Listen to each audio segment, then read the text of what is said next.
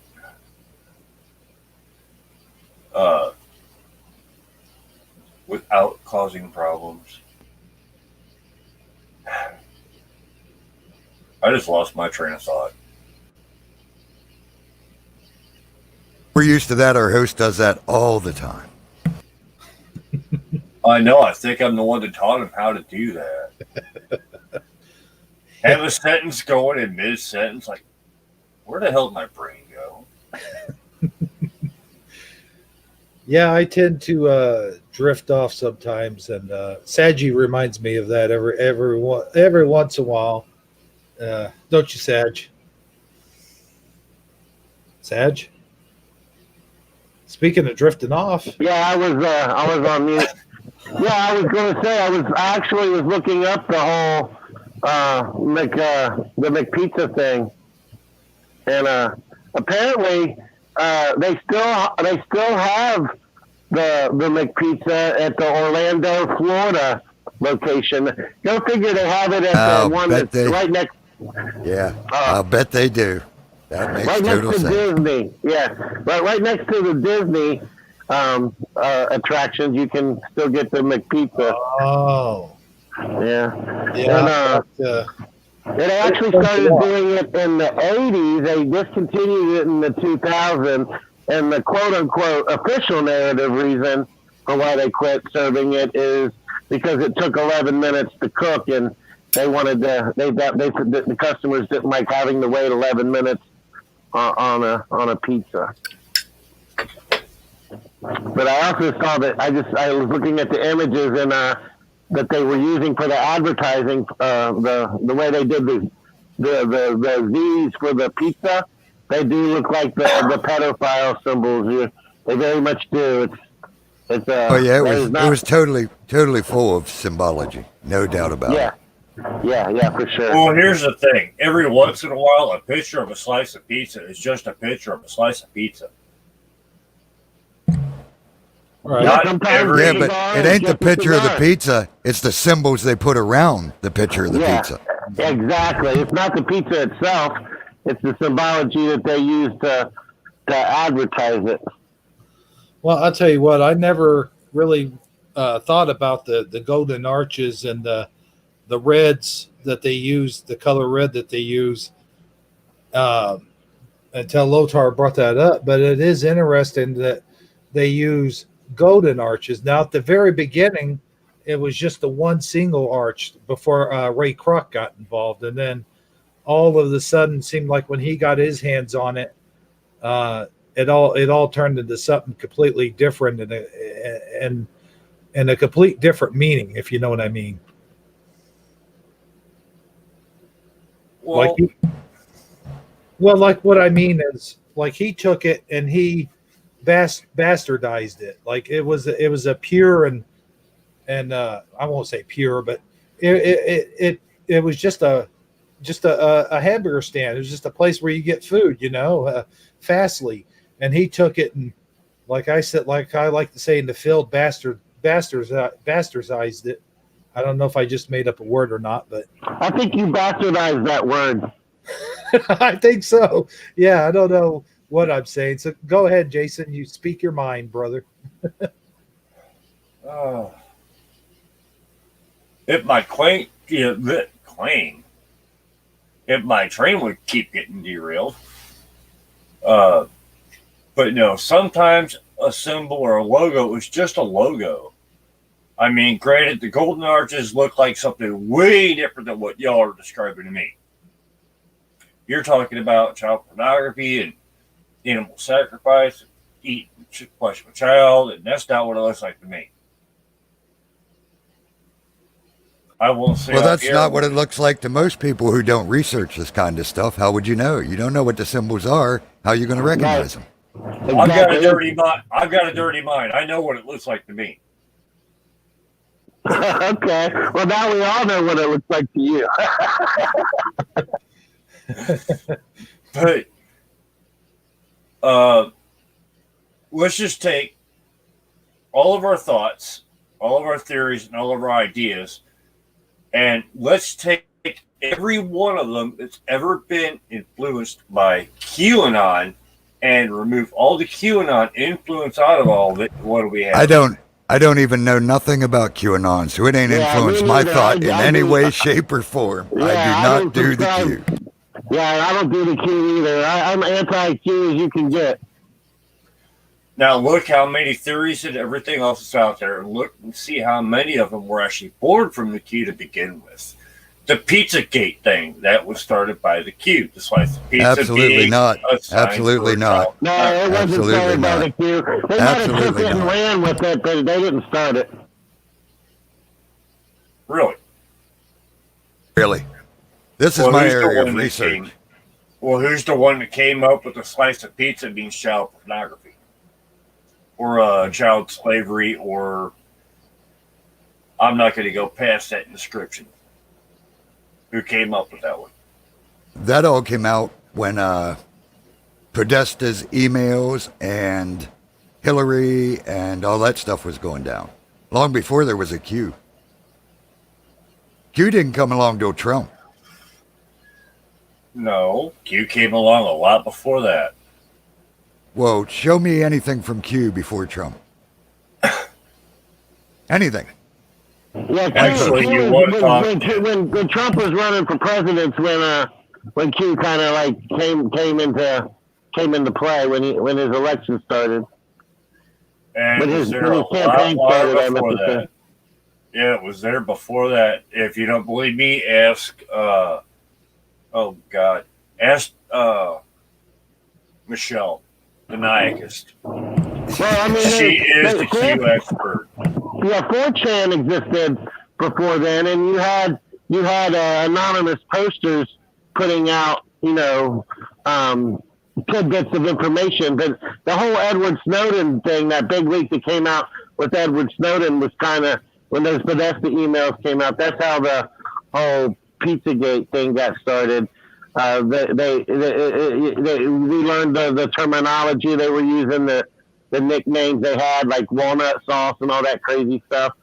And then when Donald Trump started his campaign, that's when the Q movement really picked up. Now, was there somebody posting on 4chan and using the thing Q before the Trump campaign, yeah, maybe so, but it didn't really become a thing like where people actually started paying attention to it and gaining notoriety until Trump's campaign started. That's when it's all associated with, you know, the forever Trumpers.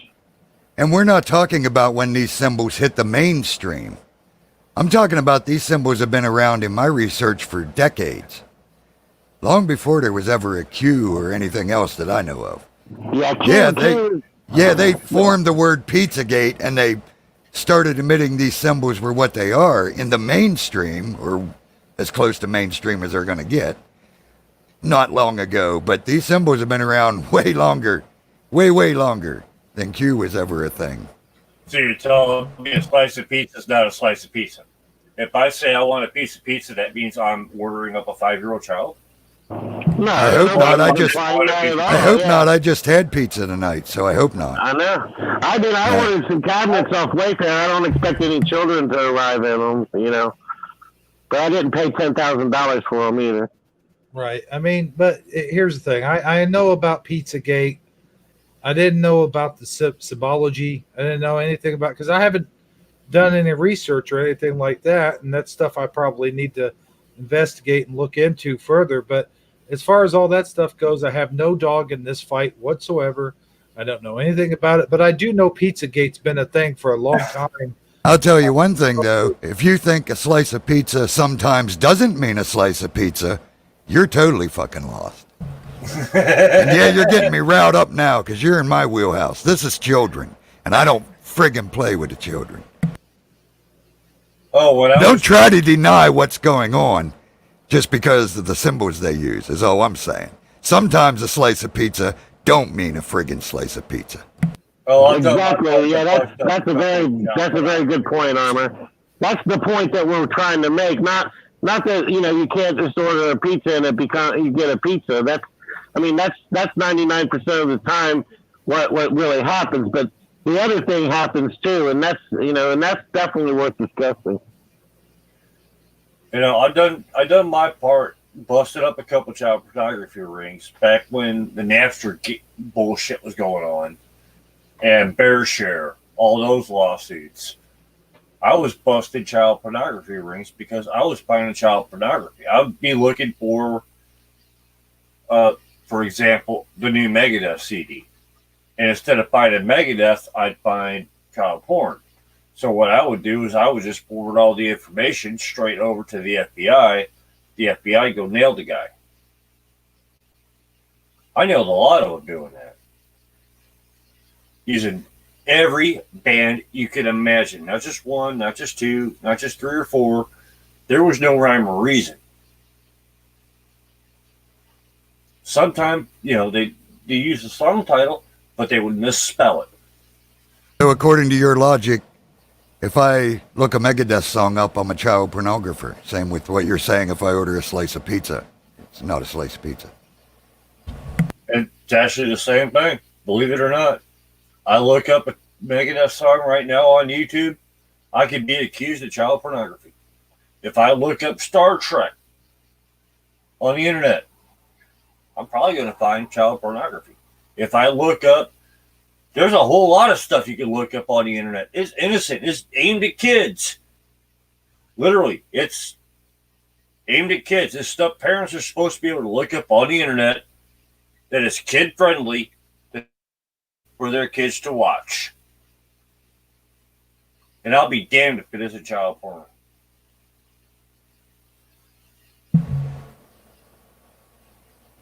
Well, I think it's safe to say that.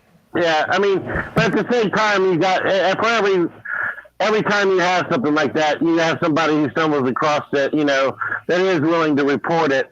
It comes into the light. The thing that's really the insidious thing that about the whole thing isn't whether or not you can stumble across it on an innocent search. It's the fact that it's a lot of times it does hide in plain sight.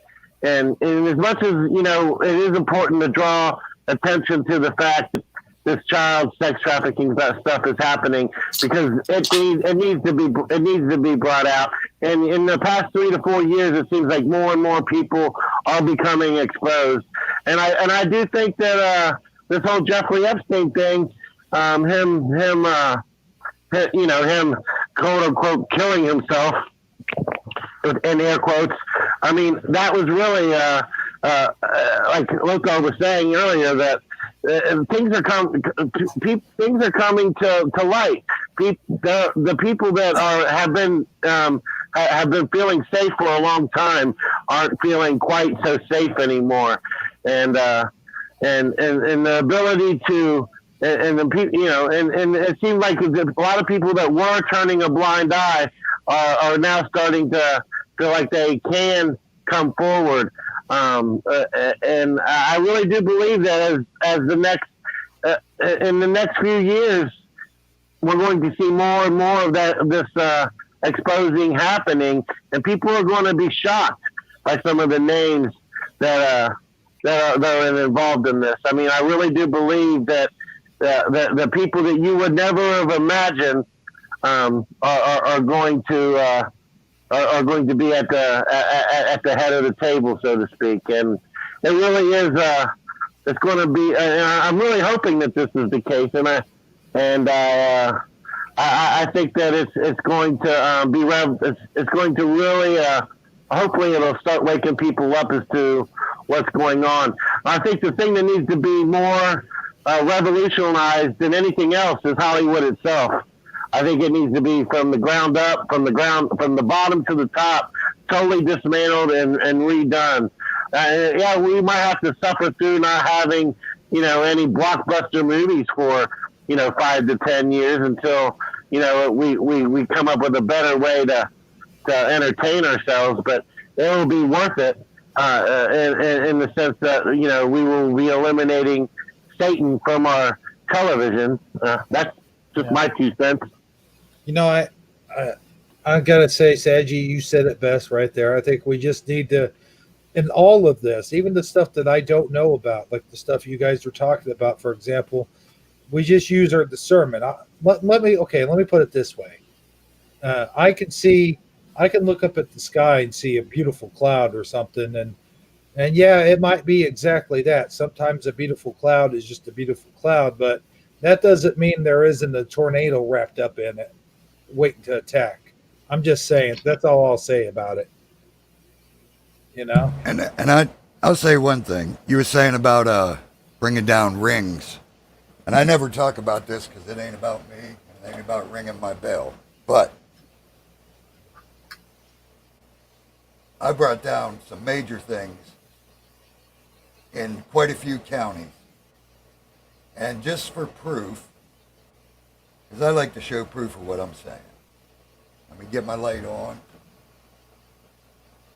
Hopefully you'll be able to see this.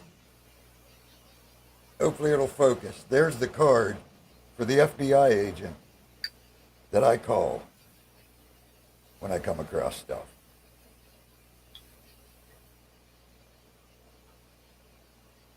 Collins. Just say. I do bring down Peter. It ain't a game for me. It's a mission. Not a game for anybody. It's on the right side of everything.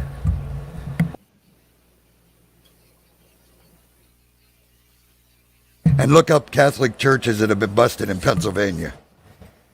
That's all I'll say about that. Look at Catholic churches that have been busted in St. Louis County.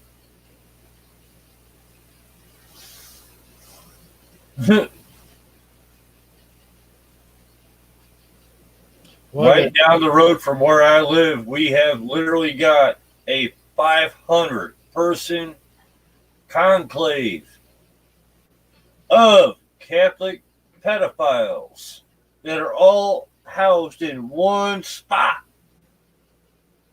which I think is stupid, for one.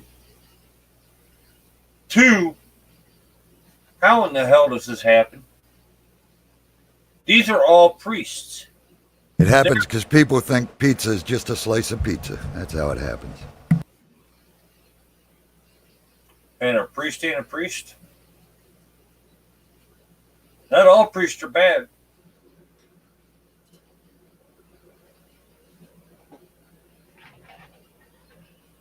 Well, with that being said, no. I think we're just kind of talking circles around this. So Yeah, I think we are too. I'm going to say, thanks for calling in, man. And we'll catch you in the next one. Kickley, I know you got somebody else waiting. Hey, everybody, y'all have a great night.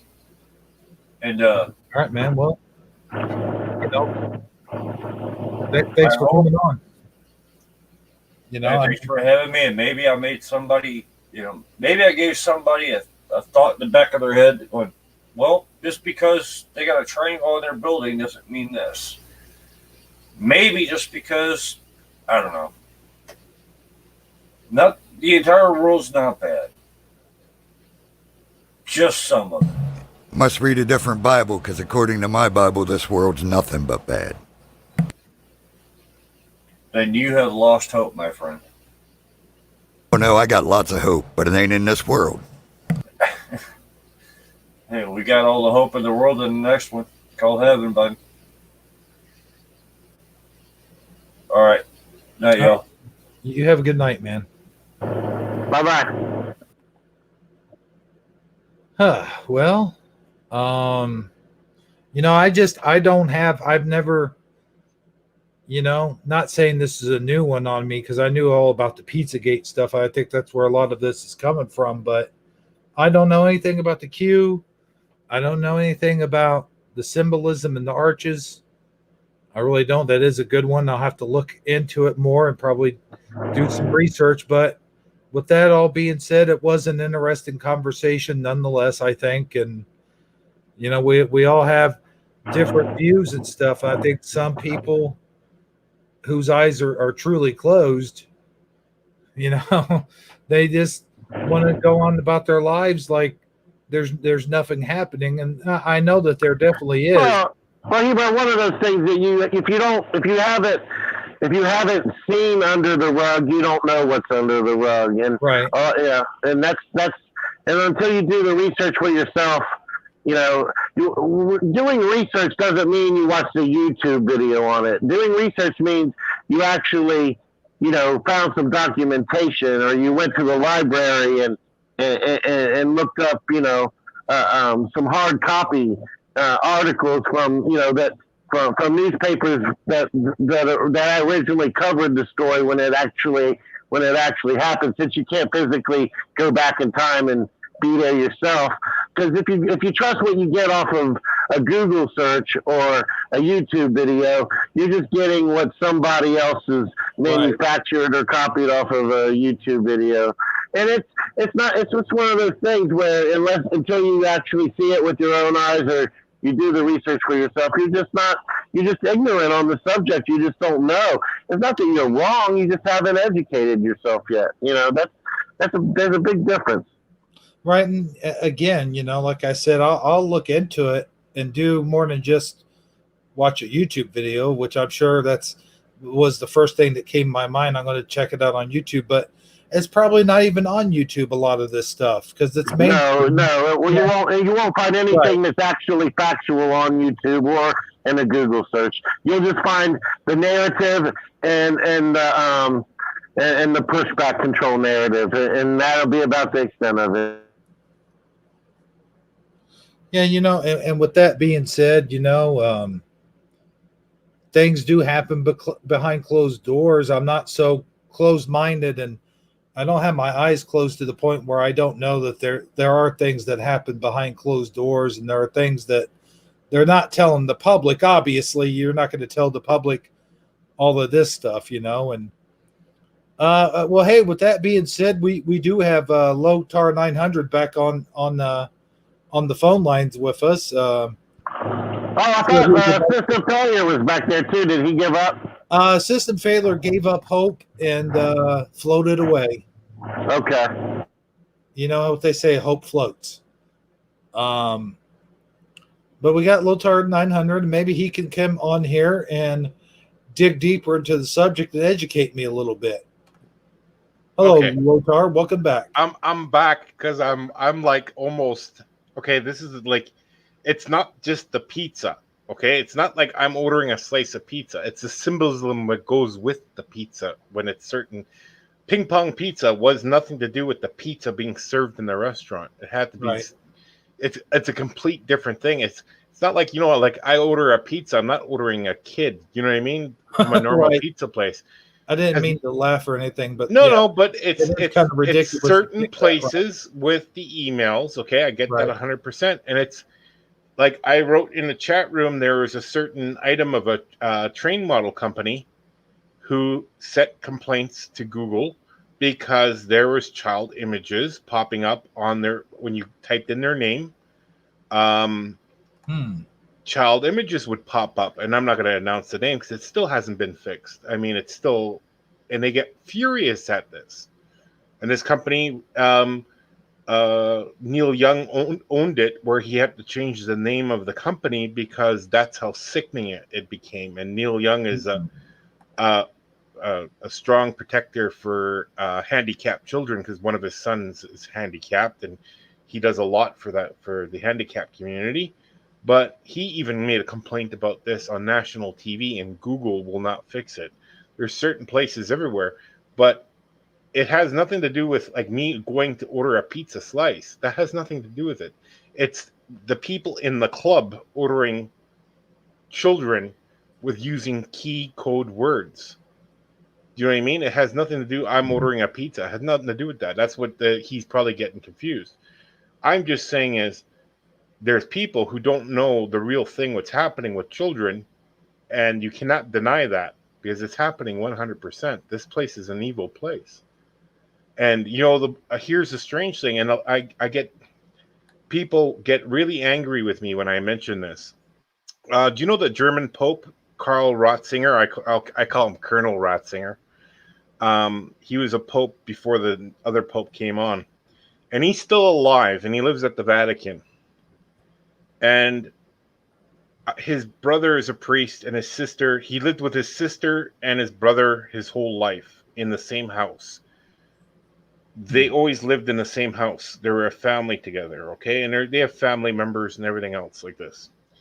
He made it his goal to clean the church, the Catholic Church. That was his goal. And his brother says this on German television, that he said the Catholic Church has done a lot of bad things, okay? And, I'm not speaking for this Pope. I'm not saying it's not, but the Pope himself was saying this. When Ratzinger came in, so he's Benedict the 16th or 6th or whatever his name he took, he fired 135 priests the first day he was in office. Then he fired another 1,000 priests who had allegations of child endangerment or who messed with children, made sure to give them their names and hand them over to the police, to the proper authorities. Then, 1 year after doing all this stuff, he tries to touch the bank, the Vatican bank. What happens to him? All of a sudden, he gets threatened. Well, threatened because he says, look, there's money that the Vatican made off of these children, and he knows that. You know what I mean? That Pope knew it. All of a sudden, he says, they poisoned me. Okay? This is what he's saying. And he wants to go back to Bavaria, Germany. He says, I want to go die there. I want to leave the Vatican. He's still at the Vatican, jailed in the Vatican. He cannot leave the Vatican. All of a sudden, soon as he gets fired, allegations, rumors going that he molested over 1,000 deaf kids.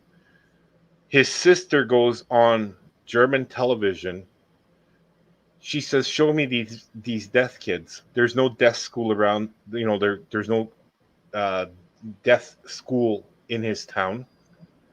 There's no deaf school of that size, or where they're saying that he could have molested those children. She said right away, show us the evidence, and then we'll go to court. I always say, and even Sagi says that too, you know, with all these people coming out, they need evidence first. In a court of law, you need evidence to prosecute. That's how courts work. We live in a society where the show's run by a courtroom, and it's like that. People get angry. It's like the shooting in Minneapolis. It's the same thing. We know it was wrong what the police officer did, but it still has to go to a courtroom.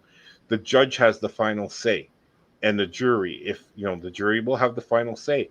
But here's the thing is, in a court of law, if that court does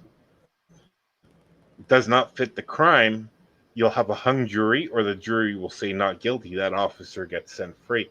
What do you think is going to happen next year when this goes to court? It's supposed to go to court, I think, in February or March. Okay, so that he's being held, and of course he has the union lawyers from the police department. And what if this comes back as a not guilty verdict? What do you think is going to happen in America again? So you have to have the proper evidence. I don't accuse anybody. I know a lot of nice, good priests who are Catholic priests, and they complain about that. There's a lot of bad people Right. in the priesthood. They know that. You know what I mean? They know. And I don't care if it's down the street here. There's a Bible preacher, a Baptist preacher. You know what I mean? And he was caught cheating on his wife. You know what I mean? And it spreads around the neighborhood. Yeah, and the other thing that makes it so bad, and it was not the fact, besides the fact that it was happening, that in itself is bad enough, don't get me wrong. But the fact that when they did get reported, the church would turn a blind eye, or if the community, the church, the churchgoers weren't having that anymore, they would just have that priest relocated to a different church miles and miles away. No, so we could just I'll explain to start you all how over I'll again. explain to you how the Catholic Church works, and it's really difficult for everyone to understand. When the allegations happen, they have a preliminary court status. That means, what can we charge this person with this crime? So it's pre-court. It's before the real court goes to trial. Now they have to get all the witnesses together. Okay? So all the witnesses have to come and show their evidence, and they have to say, that priest did this to me, blah, blah, blah. And it has nothing to do with reallegation or moving people around. You have to understand is they have to get that priest out of that area as fast as possible, because he's a witness, or not just a witness, he's a guy. If he's not in jail underneath, they're holding them. They can't keep that priest in that same area. There be people, vigilantes, going after that priest, and that happens. Like, there was a child molester on TikTok the other day. He was a child molester, and he did his sentence of 20 years, and he lives in this neighborhood. So the whole neighborhood got together. They put his address on TikTok, and they protested his home because they didn't want him living there. Meanwhile, guess what? That wasn't even the guy they were protesting. It was a complete different guy. And the police could not do anything about it. The guy goes, I never did anything. I was never in jail for 20 years. He had to go on the news to explain, I've been living here for 10 years. And he goes, I don't even know these people. I've never molested. That's the whole thing. This is what they don't want you to do, because you have vigilante. What happens is, when these people are going to court, it's almost like to put these people in proper jail. The court has to do their job.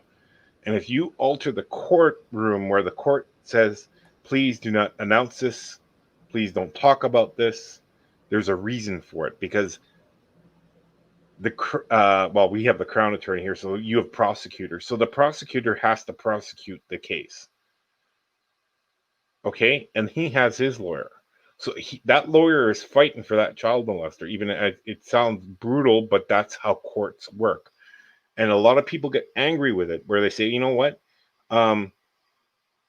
We don't like that. They shouldn't have lawyers. They shouldn't have that. No, but there has to be someone defending that in the courtroom. It all has to do with lawyers. It has to do with judges.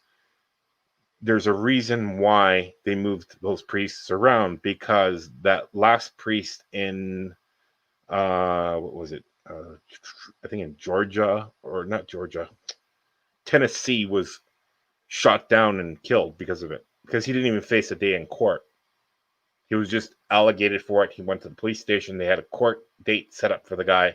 They had to move the priest because it's considered, well, innocent before proven guilty in a court of law.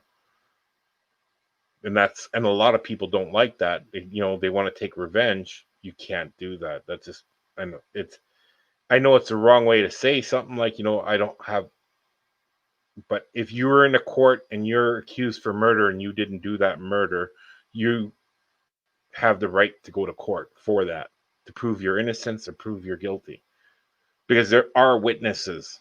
And if those witnesses don't show up to the courtroom to say what they have to say, there were several cases here in Canada with Native Canadians, Indians here in Canada, where they wanted the $250,000 of payment money. They I think it was called the residential school scandal, where they took Native children from up north, brought them into the cities, and they were residents of a boarding school, and this is where they got molested. Well, they proved kind of wrong and kind of right. There was a priest who molested children at that time. Then the priest died, so there's no witness, no one there. Like, he can't defend himself because he's dead. But there's people who came in after he actually died and said they got molested by him. Well, he was already dead for 5-10 years, but they still paid them out $250,000. And that's the other thing I was going to say, is a lot of times when the accusations get made, the actual church itself will just offer them hush money to keep it quiet. Yeah, and it's but that whole thing is, you have to understand, is the court system. I know some of them are bad, and some of them are not fair, but they all have. It has to go. You need evidence. That's one. You need the witnesses. That's two. And you also need a good jury. If there's no jury, a good judge. That's three. Before you get whatever you need to a proper verdict to get. And the people get angry about this all the time. But you see, I mean, that does happen. What you're describing, that is a scenario. I'm not saying you're wrong, Lothar.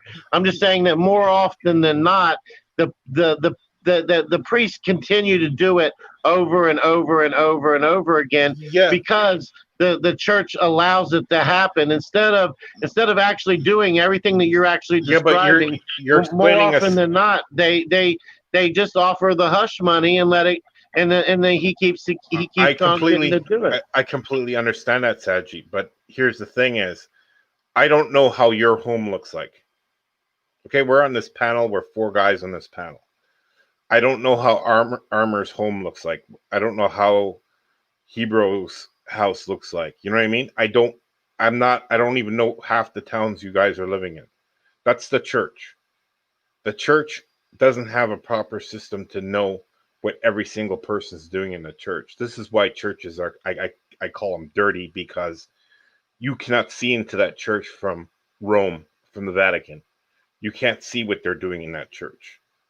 So people say, oh, you know what? We raised this much money. Oh, perfect. Must be a good church. They don't know what's happening in the background. I don't know if, hey, Sagi, did you do 20 years in jail or 5? I hear what you're saying. I get what you mean. You know what I mean? Like, you don't know, and it's the same thing. And that actually that just makes it. But that in itself is why, another reason why it continues to keep happening. There is no that's why it was a perfect breeding ground for such behavior. Well, yeah, and people get angry about certain people saying certain things. Well, maybe they don't know the certain things. Maybe they don't glimpse into your like. I knew one guy. He was blaming everything for certain people. Okay, I have this German YouTuber. Every music video, they're all Satanists. They're all this. They're all that. You know what I mean? They don't belong to any club. But he's saying no. This is this, and I get his point on a few things, but not a lot of the things, because you can't make up Oh every yeah, rumor. it's very true. You can dissect anything, and Yeah, you and you could do that can with pull everything. from But it what you're looking to find. yeah, and Exactly. I explained to him when I was in live chat with him. I said, you need evidence, and if they say they came out and they did this and they sold their soul to whatever, okay, then that's proof there. He went up with one of the rappers I actually know, who I grew up in the same neighborhood with him in Berlin. Okay, and he goes, it's kind of like how would you say this? They want the symbolism, they want certain things because it's cool, and they don't know, they just make fun of it, kind of thing, right? They say, oh, we're all in the Illuminati, and they joke around with it and stuff like that. Meanwhile, they're Yeah, not in the like this Illuminati. is like Spinal Tap. I get it. Yeah, yeah, you know what I mean? So they want to make money off of this things. And I always tell people, you know what? Don't judge until you ask that person physically why. And I always say, don't meet your heroes. Because I really liked this comedian guy, and I was doing stand up when I was younger, and I was, getting into stand up, and then going, well, I'm going to meet him one day, and he's going to come to the comedy club, and I'll show him the city. I was like, I was really hyped up. When that guy got there, he was hammered, drunk, and he was snorting cocaine. It's funny you say that, because me and Phil Fogarty guy, we were talking about don't meet your heroes. There's some people you might actually not want to ever meet because you don't want to learn the truth about them. No, and everyone has a past. Like I say to my past, like I got busted I almost went to jail. I got busted for growing weed. You know what I mean? I grew a lot. I almost went, and I got lucky. I prayed to God, and I said, look, at whatever you give me, I'll do whatever. I got 9 months house arrest. I was the happiest person in the world. The day, and I didn't even go to court. I just plead guilty. I plea bargained with my judge and my lawyer and the crown attorney, and boom, I got 9 months house arrest. If I would have fought it, okay, because they had 2 years of evidence. They had 2 years of evidence on me, okay, and I read all their paperwork, because you're allowed to. So, as a private individual, if something happens to you, they have to bring all the evidence to you and your lawyer. Okay? That's they were investigating me for 2 years. That's a lot of evidence. So that would be a minimum of 1 year in prison or more. Okay? Just for plants. Now it's allowed anyway, so no one cares about it. Mm-hmm. But not just me, it was my sister. My sister, she's 60, well, she was 64 when she got caught. She did 3 months in prison.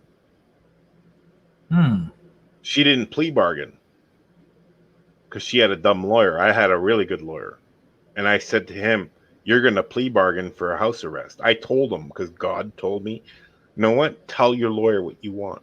I kept on hearing that in my mind. That's why I say God is so real, because he told me, just tell your lawyer what you want. I said, listen, lawyer, get me house arrest. Get me house arrest. I have a job. Get me house arrest. And he's like, he was all dumbfounded. I said, look, I'm a strong believer in God. You can do it. And maybe I changed him, but I changed myself too, because I said, look, if I am in trouble, I can call on somebody. I know it sounds weird, but that's just how it is. And that's no, it doesn't sound weird at all. I mean, you know what? And there's a lot of people, you know what?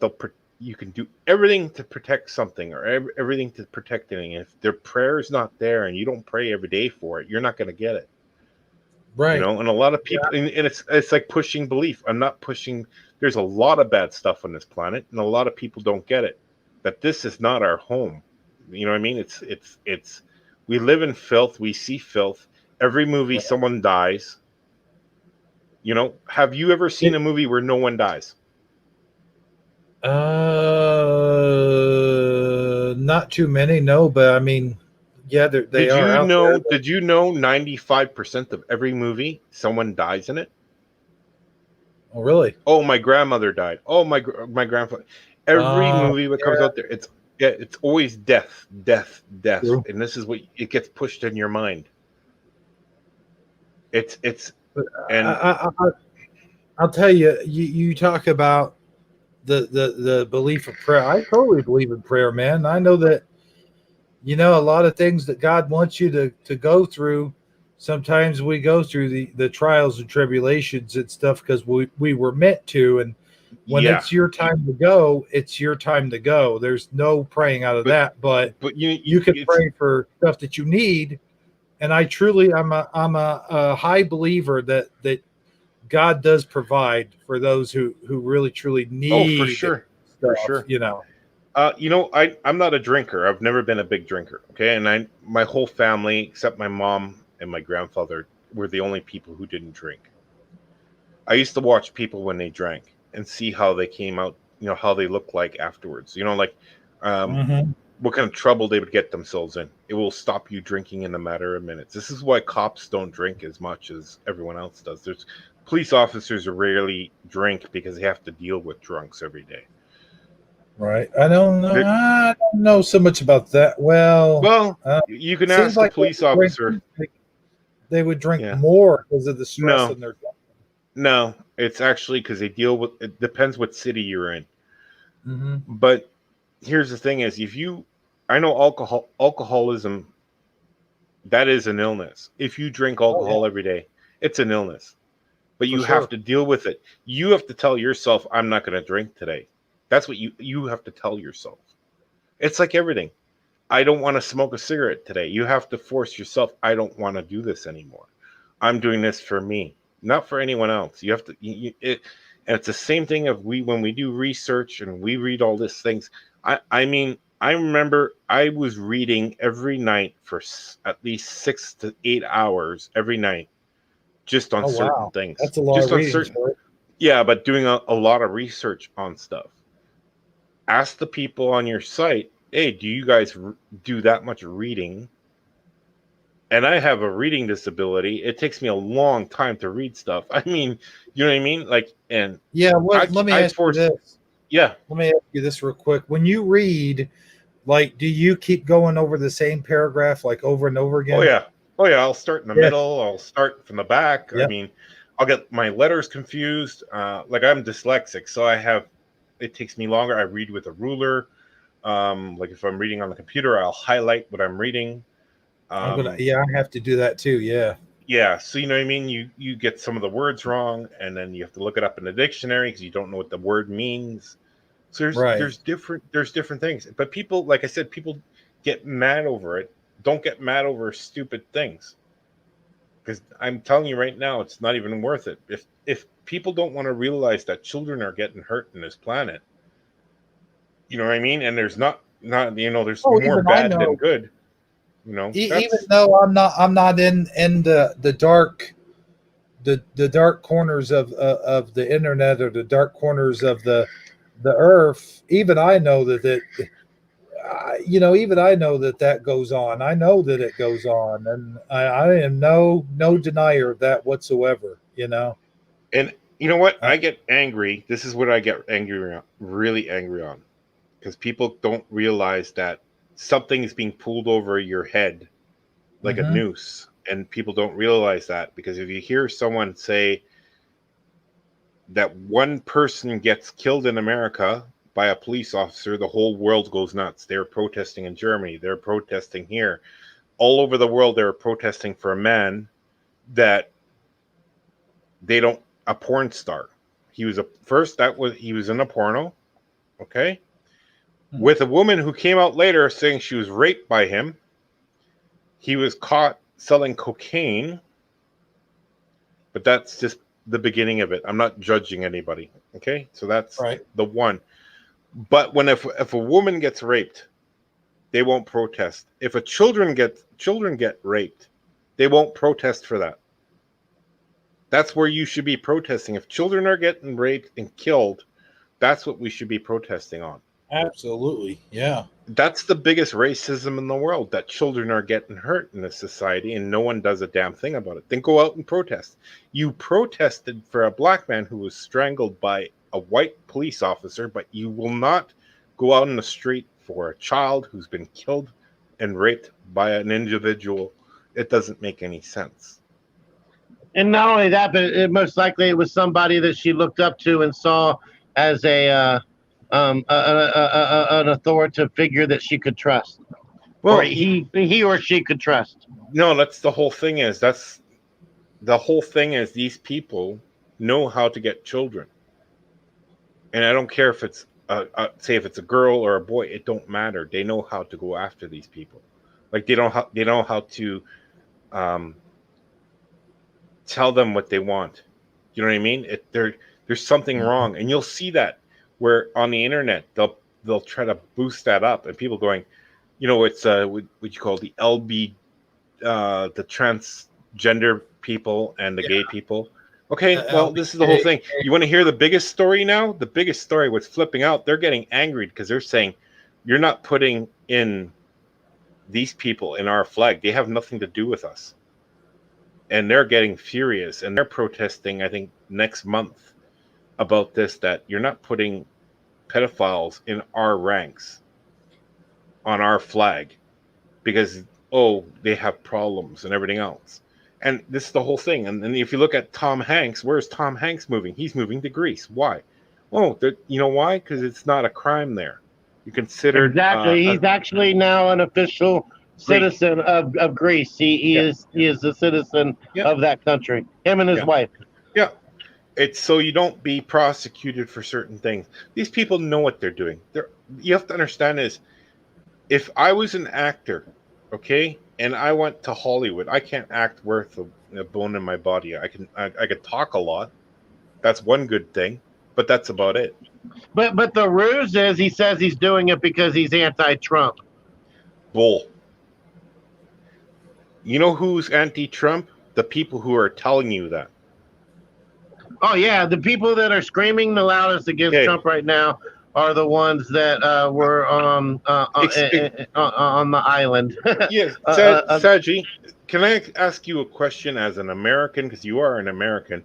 Can I ask why one person owns close to 85% of every news station? That one person owns it, and he's a Democrat. Can I ask why that one person owns mostly all the newspapers, all the media, and almost close get into social media, but not? Can I ask as an American? And then let me ask you as a Canadian, because I have a question as an American. Sure. And I live here, right?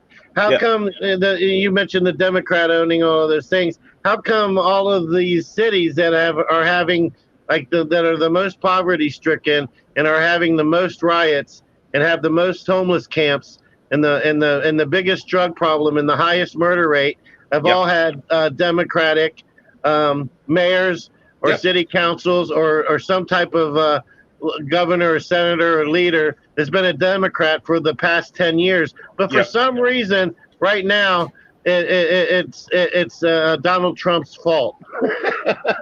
Here's the thing is, when Donald Trump was on the podium, when you first saw him, okay, and he said he was a Democrat, and he says, I don't care, I'll flip sides.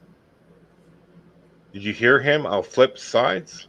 Yeah, he did. He was when he ran back in 2000 or whatever, or he was going to go as a Democrat, and this time he decided to go as a Republican because they weren't going to put him on the Democrat ticket, no matter what. It wasn't going to happen. And I'll tell you something, and this is what a lot of people will hate you for. Donald Trump is not one of them.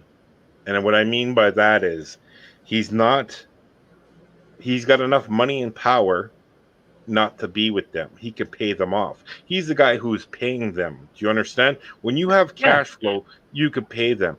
It's like, okay, it's documented that he actually reported Epstein back in 2005. He actually helped the FBI find him in 2009 when they were trying to prosecute him the first time. He's actually been all for getting Epstein busted since day one. But here's the thing in the court of law, and this is where Clinton gets away off that list now, because you remember the flight log where all the guys are on, where every person's on? Did you know Bill Clinton has an island home there also? Yeah, I've heard about that. I Okay. didn't. Yeah, I don't know All- exactly. I know it's not too far away. No, it's like 3 miles away from him. Here's the thing. He could say to the judge, Your Honor, I just got a free ride down there because he says he was going down to the island. I have a house down there. He's off scot-free. He's not into no allegations whatsoever. Do you understand the system and the court of law? Oh, I get what you're saying. I totally get where you're going with that. This is the whole thing. When they got into that island, they found a lot of stuff. Now, they knew that woman, I forget her name again, that French woman. I've met her before. Ghislaine Maxwell. Yeah. Ghislaine Maxwell had longer hair in the 90s, and she was a model agency talent searcher. She used to look for models and stuff like that. They're actually, her company still exists, believe it or not. You just have to type in Maxwell Modeling Industry or Maxwell Modeling. That's her company. They were taking a photo actually recently surfaced online that has a woman who has an incredible likeness to her. Yeah. Posing, standing right behind the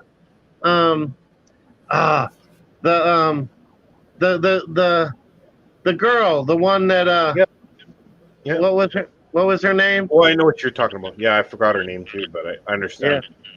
But here's the thing: go ahead. Yeah, I'm listening. This woman was probably getting girls and making them an offer, saying, "Hey, you know what? Student loans." Yeah, it was John Benet Ramsey, and she was a child model. Okay, there you go. So you have to understand is this too. They'll lead you into a thing. So you're a pretty girl and you want to be a model. They'll say, you know what? Oh, you're going to go to university soon. Who's going to pay for that? And you can make really much. You don't need a student loan.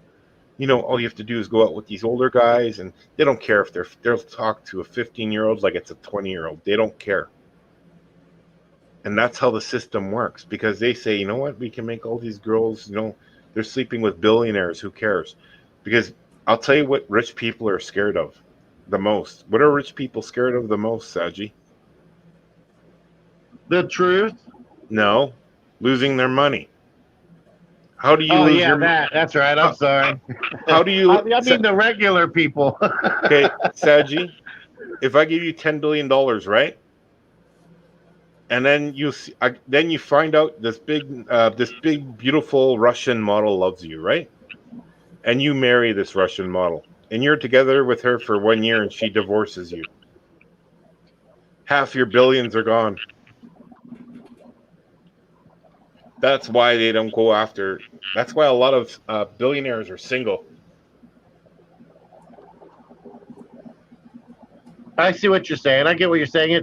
It's all basically it's a ruse. It's there's no reason why a young attractive model wants to be with an old saggy bald guy unless he's rich. The guy driving the station wagon doesn't have the young Russian model sitting in the seat next to him. It's the guy in the Lambo or the Corvette, right? You remember that that blonde who married that old guy, that old rich oil Pamela Anderson. No, not Pamela Anderson. The other one. Jessica Simpson. Yeah, no, wait. Yeah, Jessica Simpson. You remember her, right? And she died, and she left her kid and whatever. Okay, she married that guy who is almost 94 years old. Okay, and it's that isn't Jessica Simpson. That's Pamela Anderson. No, who was it? No. She was one of them, right? Yeah, No, she really had it. She had a bad breakdown. She really came out of it. Yeah. Pamela Lee, that's who you're thinking of. No. It's the one they fought over. They fought over her daughter. The rich French guy or whatever ended up getting her. The younger guy. I'll see if I can look it up real quick. Oh shoot! It's one of the first ones that got me in this rabbit hole. When I seen what happened to her. Okay, here's the thing with her. So she marries that old guy, right? And then what happens is he dies, and he leaves her all the money. That's a lot of money. That's supposedly $59 billion. So the kids are saying, you know what? This woman comes in and takes all our money, and she gets a chunk of it. The lawyers say, okay, listen, we'll split it all certain ways. And, strange thing happens. This is why billionaires don't want to get married very quickly with anybody without a prenup. This is why, if they want sex, they have to get it from somewhere. Now, if they get, sex from off the street, That's it, Lorraine. That's it, Lorraine. Anna Nicole Smith. That's Anna it. Nicole Smith. Okay. So instead of, and this is what Anna. Why was I Anna, thinking Pamela Lee? I'm sorry. Yeah. So Anna Nicole Smith was supposedly an escort. Yeah, that's who it was. Go ahead. I'm sorry. So she was an escort, an old guy married. Okay. So that's the whole thing. When you have someone that rich, people are scared to lose their money because in states and certain laws, even in Russia, you remember Putin? Putin actually got a divorce and he lost more than half of his money in wealth to his wife, who now lives in Monaco. So billionaires are scared to lose their money. So what they do is either join a club where they can know, hey, is there like a nice, escort service or blah, blah, blah, so I can have my fun and whatever. You know what? That's what should be allowed. If these people are adults, and like in Germany, they have bordellos and stuff like that, it's not even a big topic there. Soon as it comes to the United States, it's a bad thing because it's your name that goes down the toilet. No one will deal with you. No one will buy your product. So they have this clean cut thing. So it's like YouTube. If you do something bad on your YouTube channel, you don't get any advertisements because the advertisements don't want you. So they want you to be clean cut. They don't want you to mention too many certain things because the billionaires run the show. And this is in life and in general. And if you look at that club where Jeffrey Epstein was in, it got way too deep because he was saying, okay, you know what, get some young girls here. They don't care what young girls, what their age is, as long as they're pretty looking and they're, they want to go to bed with you. They don't care because they think it's all right. They don't care who your name is. They don't care what your name is. They just want to have their action and leave. The thing is, they brought younger and younger people there, and they were doing two things at once. They were blackmailing those other guys. I guarantee it. But you have to understand is why did Jeffrey Epstein make all these guys billions? He made these guys, the guy from Mark Zuckerberg, he made them billions. The guy from Google, the guy from the Canadian guy who has the basketball club, just a whole bunch of people. These guys became billionaires overnight. Why? They were doing something with insider trading. And this is the reason why I think Prince Andrew had him assassinated in his prison cell. Because if you're a royal, everything means everything to that name. This is why Diana got killed. This is why Prince Andrew is now, the whole royal family's hiding. The whole royal family's hiding. You can't hear a blimp of them. They're all hiding in their castles. Why? Oh, guess what? As soon as the Prince Andrew comes along, so does this virus come along too. So they can't really push everything into courts, can they? They could sure hide a lot of evidence with all of us locked up at home, not going anywhere. You have to put two and two together. Everything's linked with money. Follow the money. My grandmother used to say that to my mom. I don't understand why your grandmother says that to me on the phone. Follow the money. They're all crooks.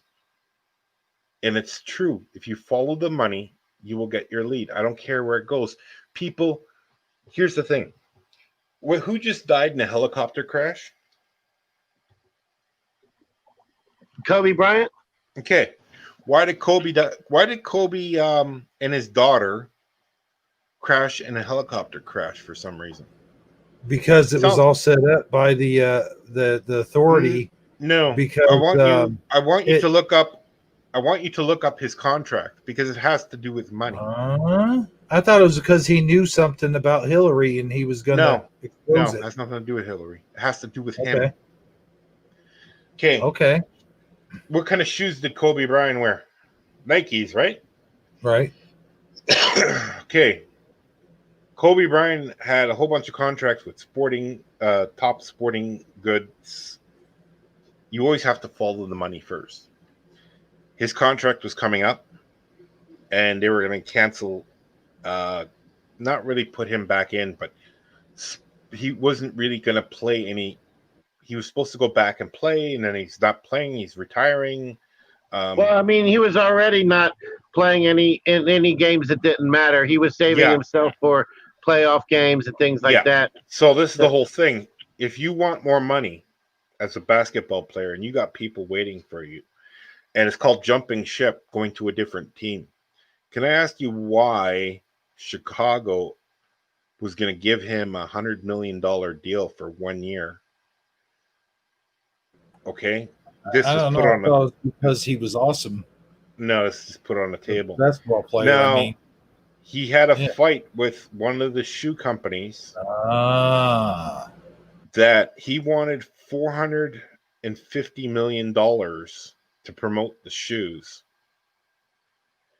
Okay?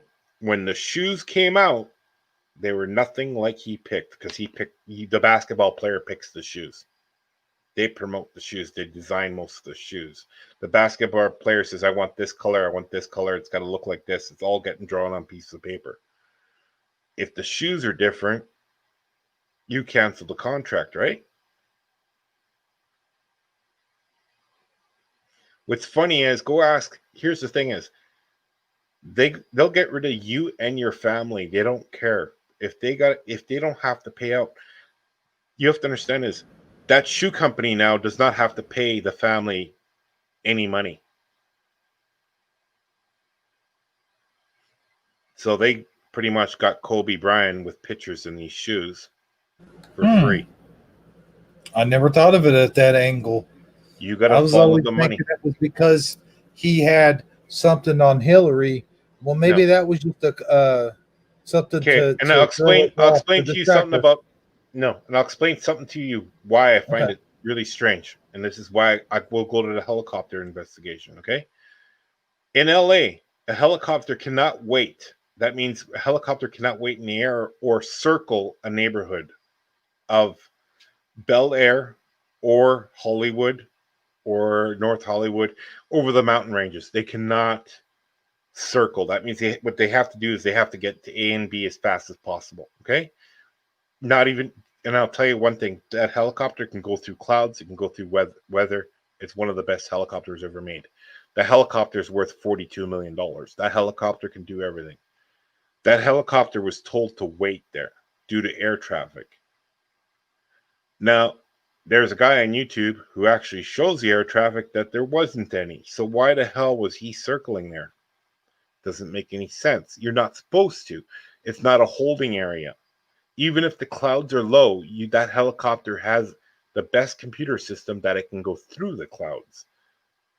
Okay? It can go through fog. What was there? It was a hazy fog. Now, you're telling me that helicopter was not taken down?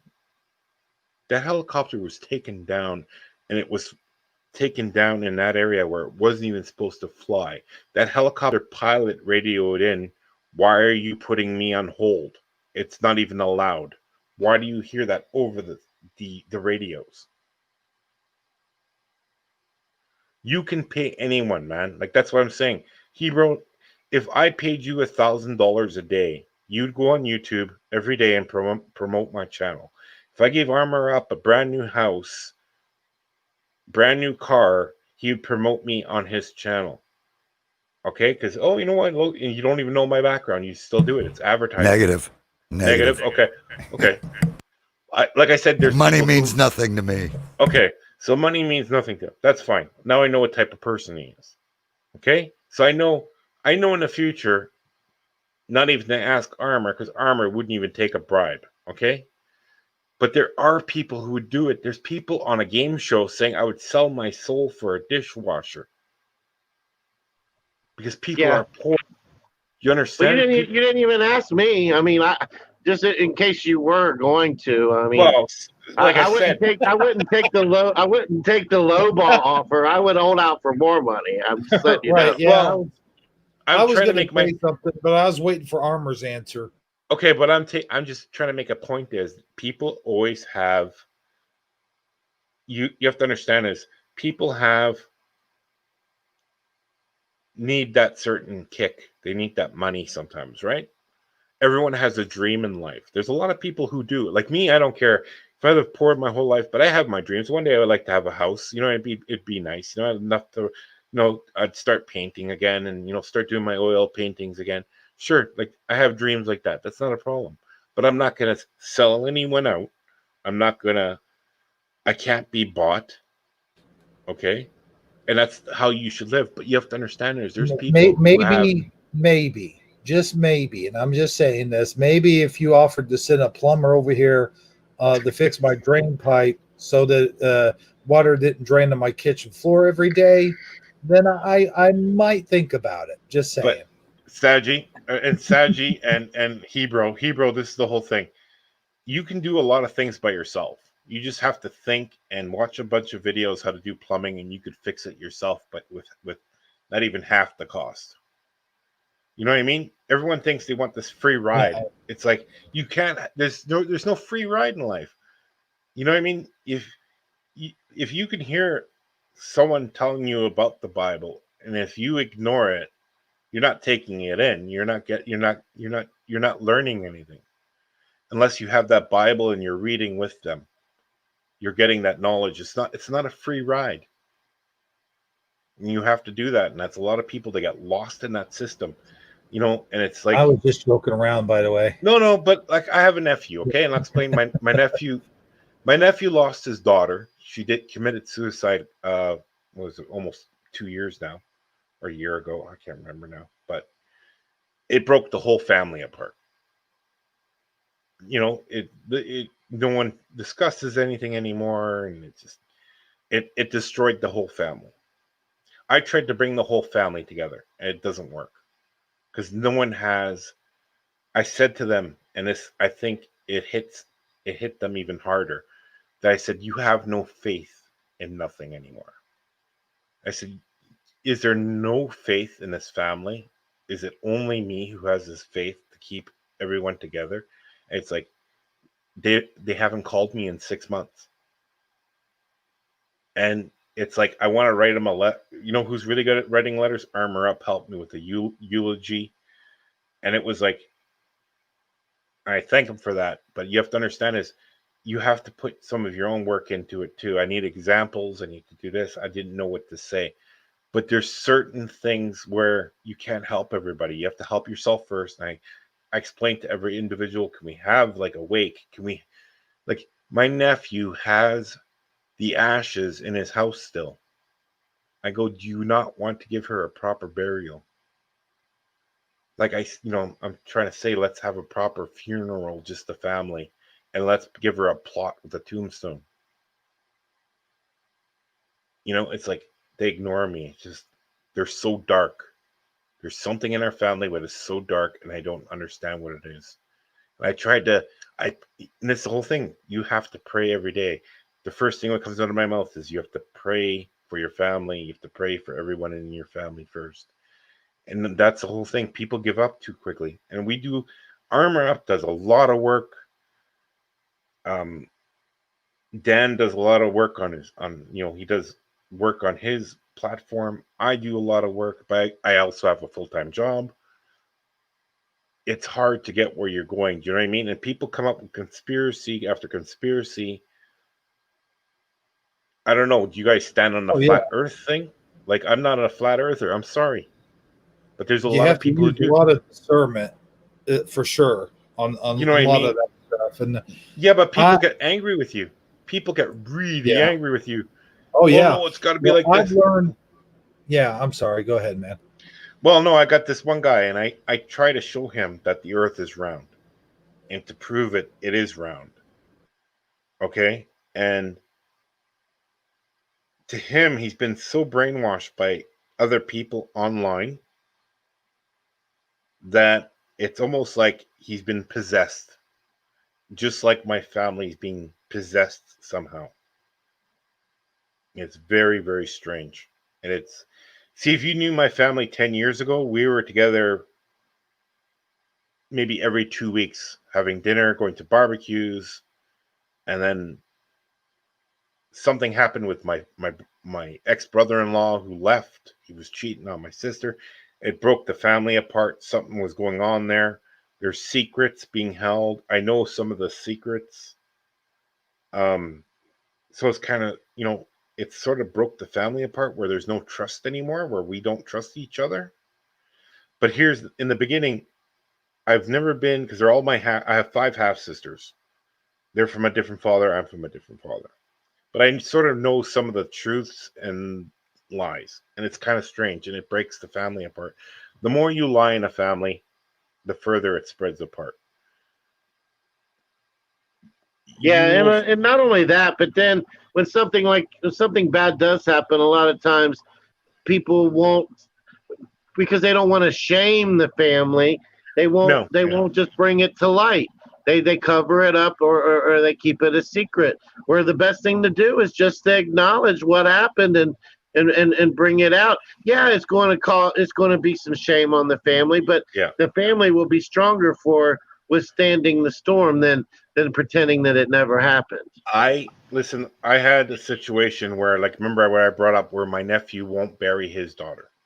I called his father up, so that would be my ex brother-in-law, who lives in a different city, and I said to him, I said, listen, you believe in God, right? And he goes, yes. And he's a Muslim, and I'm a Christian. And I said to him, I said, listen, your granddaughter needs to be buried. He goes, I know. I said, can you go tell your son we have to bury her as a family? It's wrecking the family. He goes, I know that already. I told him, he told his own son, if you don't bury her, there'll be darkness in the family for life. We have to start doing this. And I said to him 6 months ago, after I said, sometime in the summertime, we have to do this. You have to come here and tell your son in person to do this. But due to COVID-19, we couldn't do it. So he called me up last week. He goes, I'm going to come next year. We're going to try to do this. And he's not leaving here. He's not leaving his son's house until there's a plot. He's going to pay for the plot. He's going to pay for the tombstone.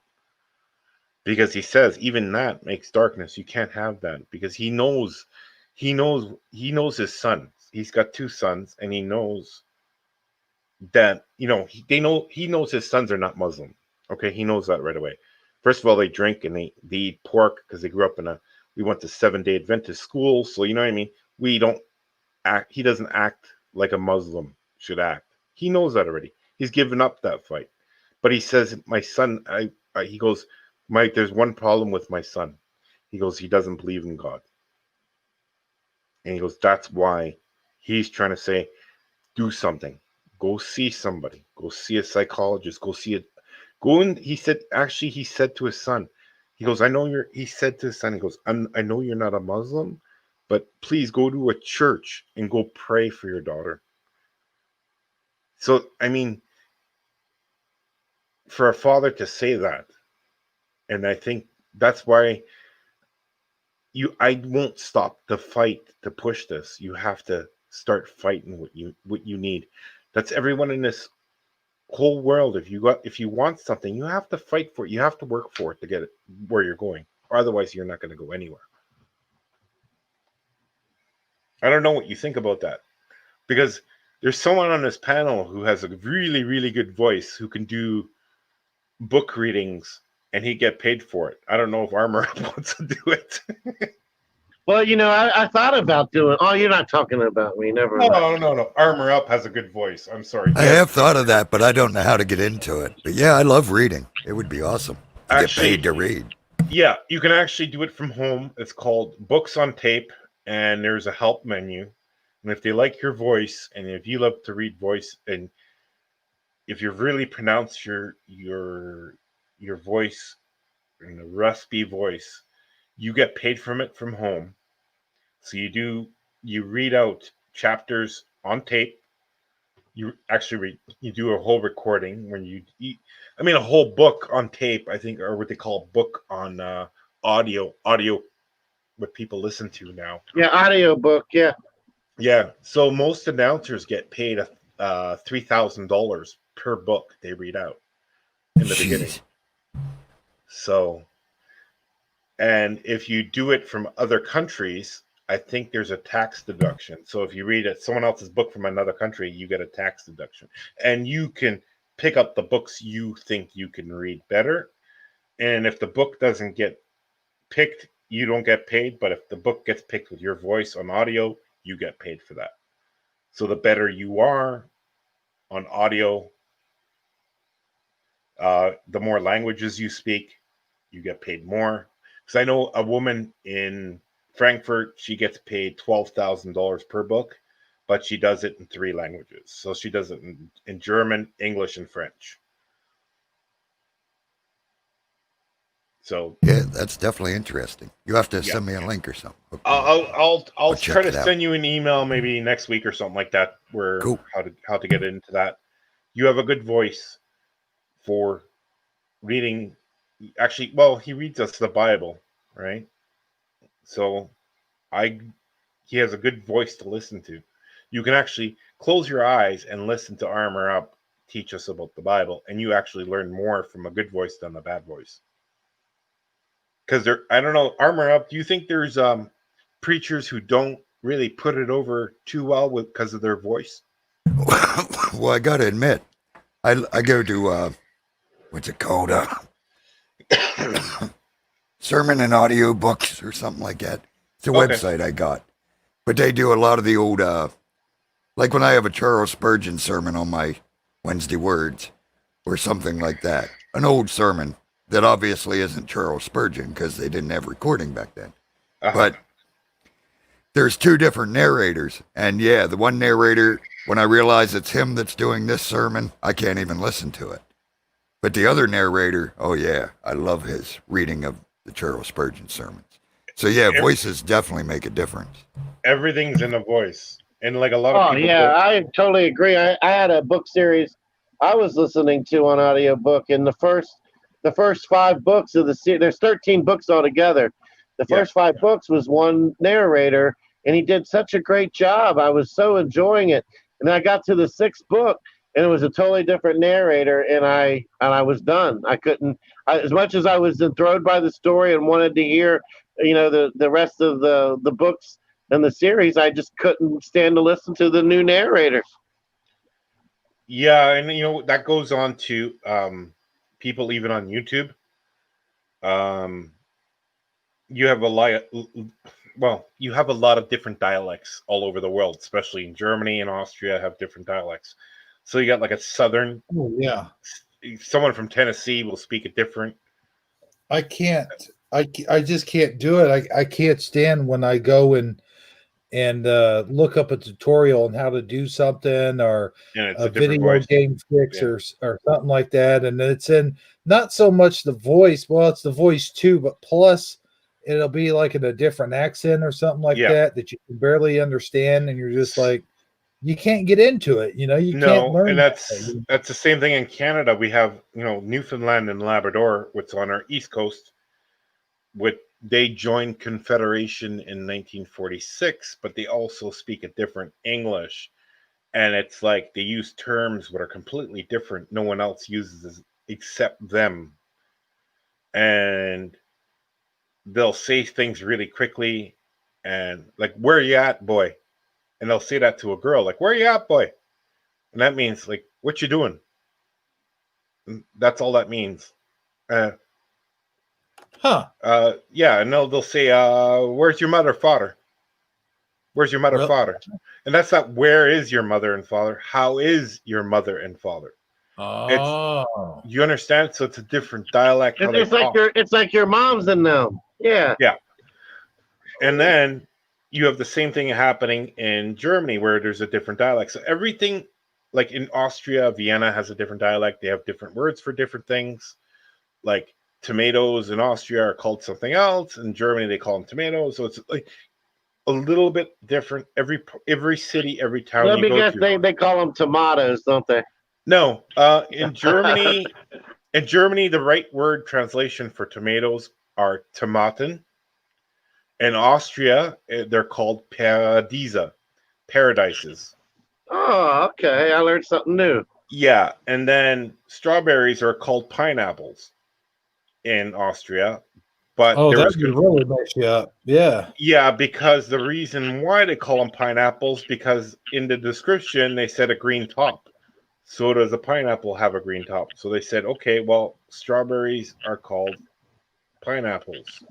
My grandpa always called bell peppers mangoes, and I never Yeah. understood why he called them mangoes. No, because some peppers in Hungary, peppers manga or manganese or like those are considered something like that in a different language.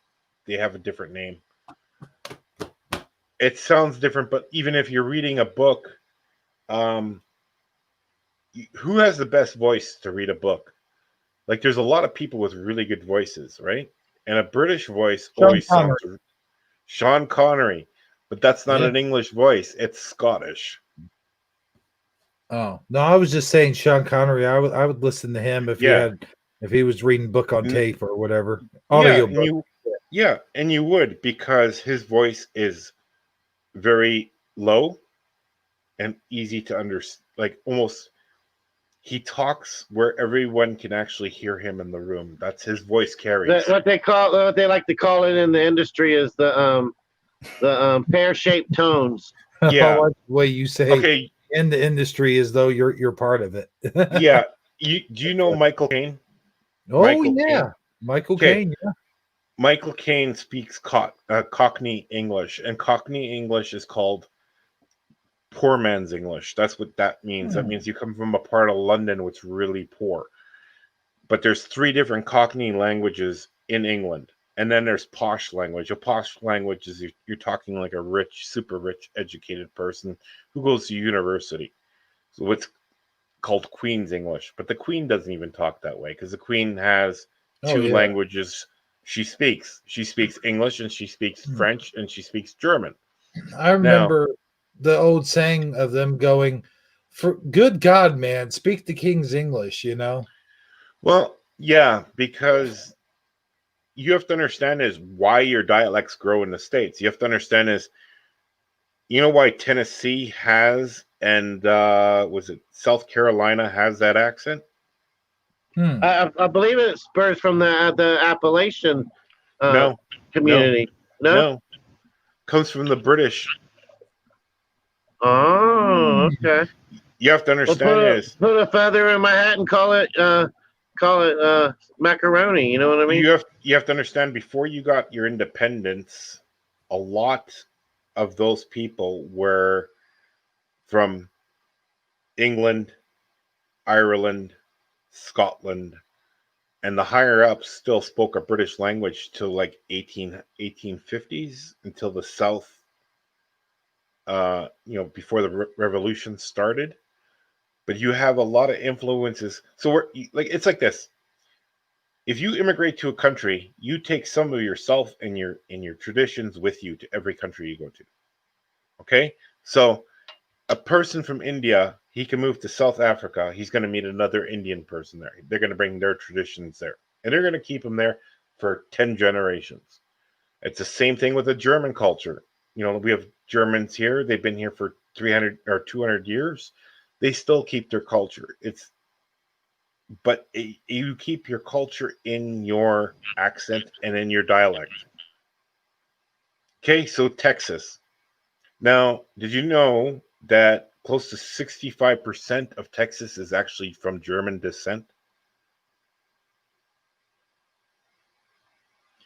Sounds scary, doesn't it? I was muted up, but I was going to say I always thought that 60% of Texas would have been Mexican, but yeah, no. Everyone. Okay, when we left Europe, I always say when we're not from we're not Chinese, so we if you're white, you pretty much came from Europe.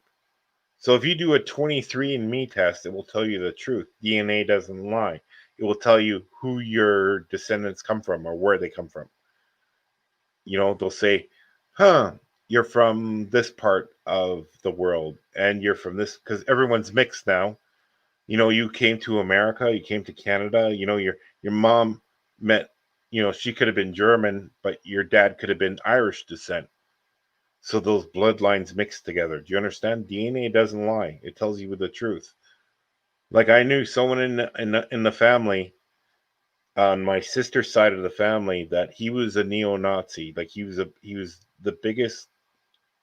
I mean, the guy was the biggest skinhead and really popular. And I said, you know, you're not German. You know that, right?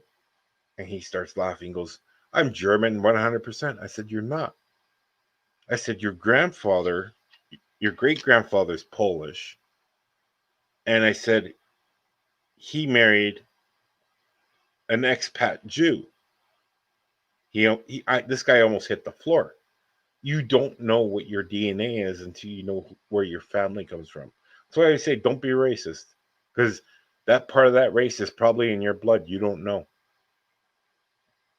And I don't understand why people get like that. And there's like the woman, she's trying to sue 23andMe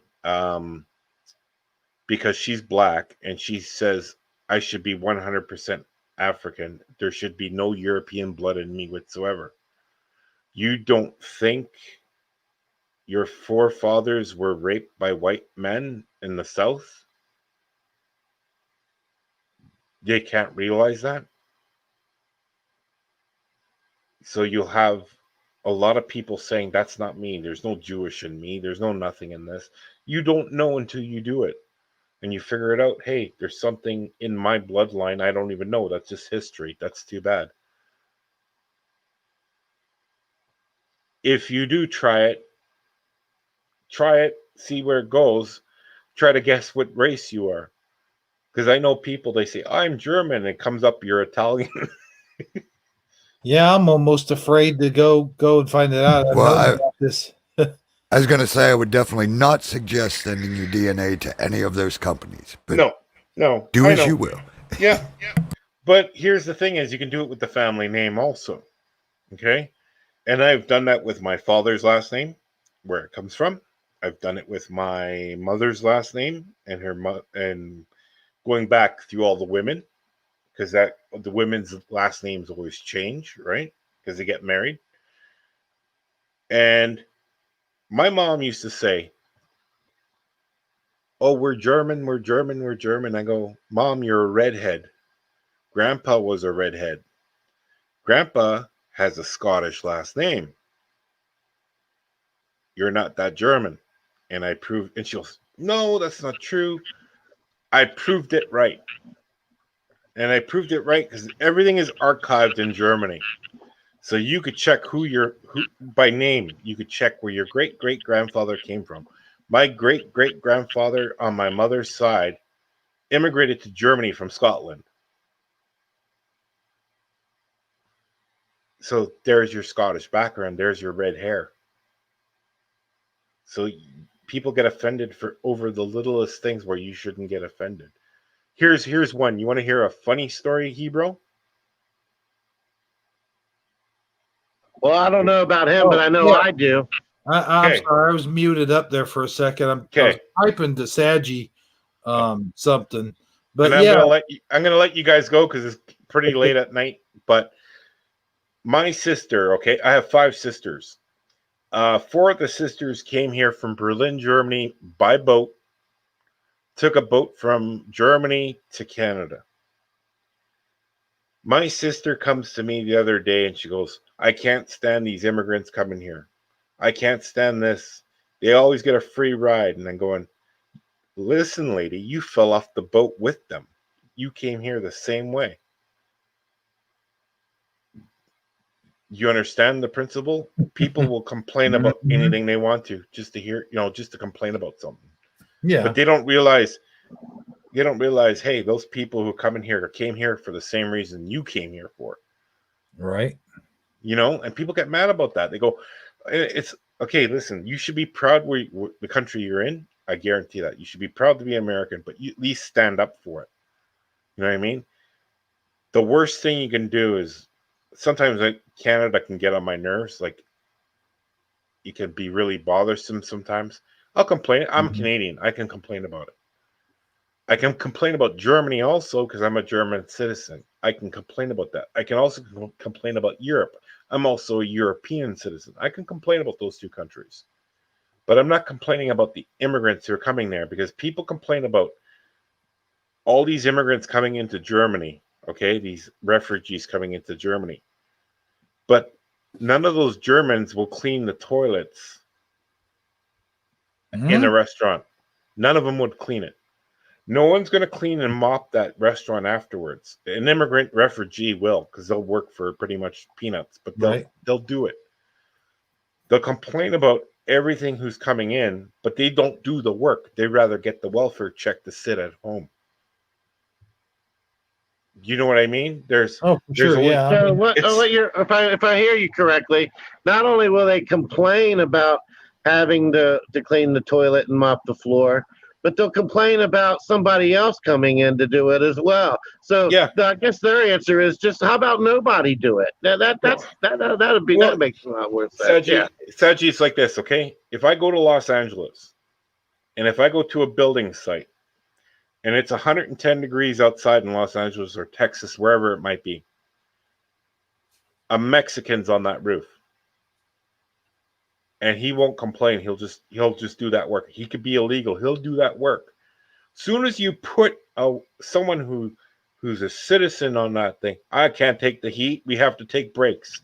We're gonna get heat stroke. We need ice jackets. We need umbrellas up here. We need to have safety standards up here. I need weekends off. Did I mention that? Yeah. I can only work 6 hours a day, and I need a lunch and 2 breaks. If you don't want the immigrants, then do the bloody work. No one wants to work. Everyone wants to complain, right? No one will take the Bible in their hands and start reading that Bible every day. At least read something. They won't do the work. They need someone else to tell them. Stop being so lazy. Stop going on your phone. Take 5 minutes out of your day, read a passage of the Bible, or at least a page of the Bible. It only takes 5 minutes to do. I'm not saying research the whole thing at one day. I'm just saying do your work, do your job. And there's a lot of people, like, we do a lot of research. Armor Up does a lot of research.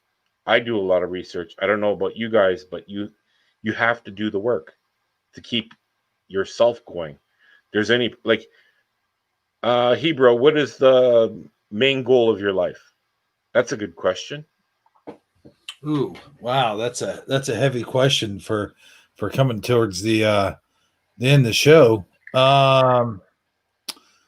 Well, that I'm just glad he asked you and not me. I'm asking you next. The main goal of my life is to do whatever God's will is, like whatever He wants me to do, and I try my best to do that. But outside of that, if I'm being completely honest and truthful, I'm just a lost soul, just kind of floating around the river on an old used tire. You know, I'm gonna stop you there, and I'm gonna come back next week to you, and I want you to do this, and this is your job for the week. And Sagi's the same way. I know what Armor Up is. I know what he's gonna do, and I know what he's gonna say. He can hold it for next week. I want exactly your goals in life next week. 30 seconds. It only has to be 30 seconds. I want you to write this down on a piece of paper and think, I want to accomplish this before I want to do this. I don't care if it's a dream of yours. I want you to, I call it in it to win it. And it's a good saying. It's in it to win it means something. I'm in this goal to win it. It's a goal in life. It could be anything. I want to finish reading the whole Bible. I want to walk around the world. I want to go to every state in the United States. I want to. You're doing a goal for something. I want you to think of something for next week, and we can promote this, and then have other people on here for 5 minutes on what their goals are into life, and to that helps. Like for me, my goal is to own my own house one day, own my own business one day, have a car one day, help out with charity, um, um, start painting again as a hobby. Um, I'm not a big. I've traveled, so I've been everywhere. I don't need to travel anymore. I've accomplished that goal. Do you understand? You can also say, I accomplished this goal. I already done that. There's some people they've um climbed Everest. You know what I mean? They've been up to the mountaintop.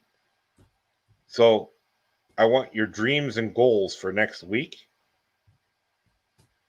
Your hobby, what you'd like to do. Like Hebrew, are you married or single? What are you? You're a bachelor? Well, I'll tell you this. I am married. Okay.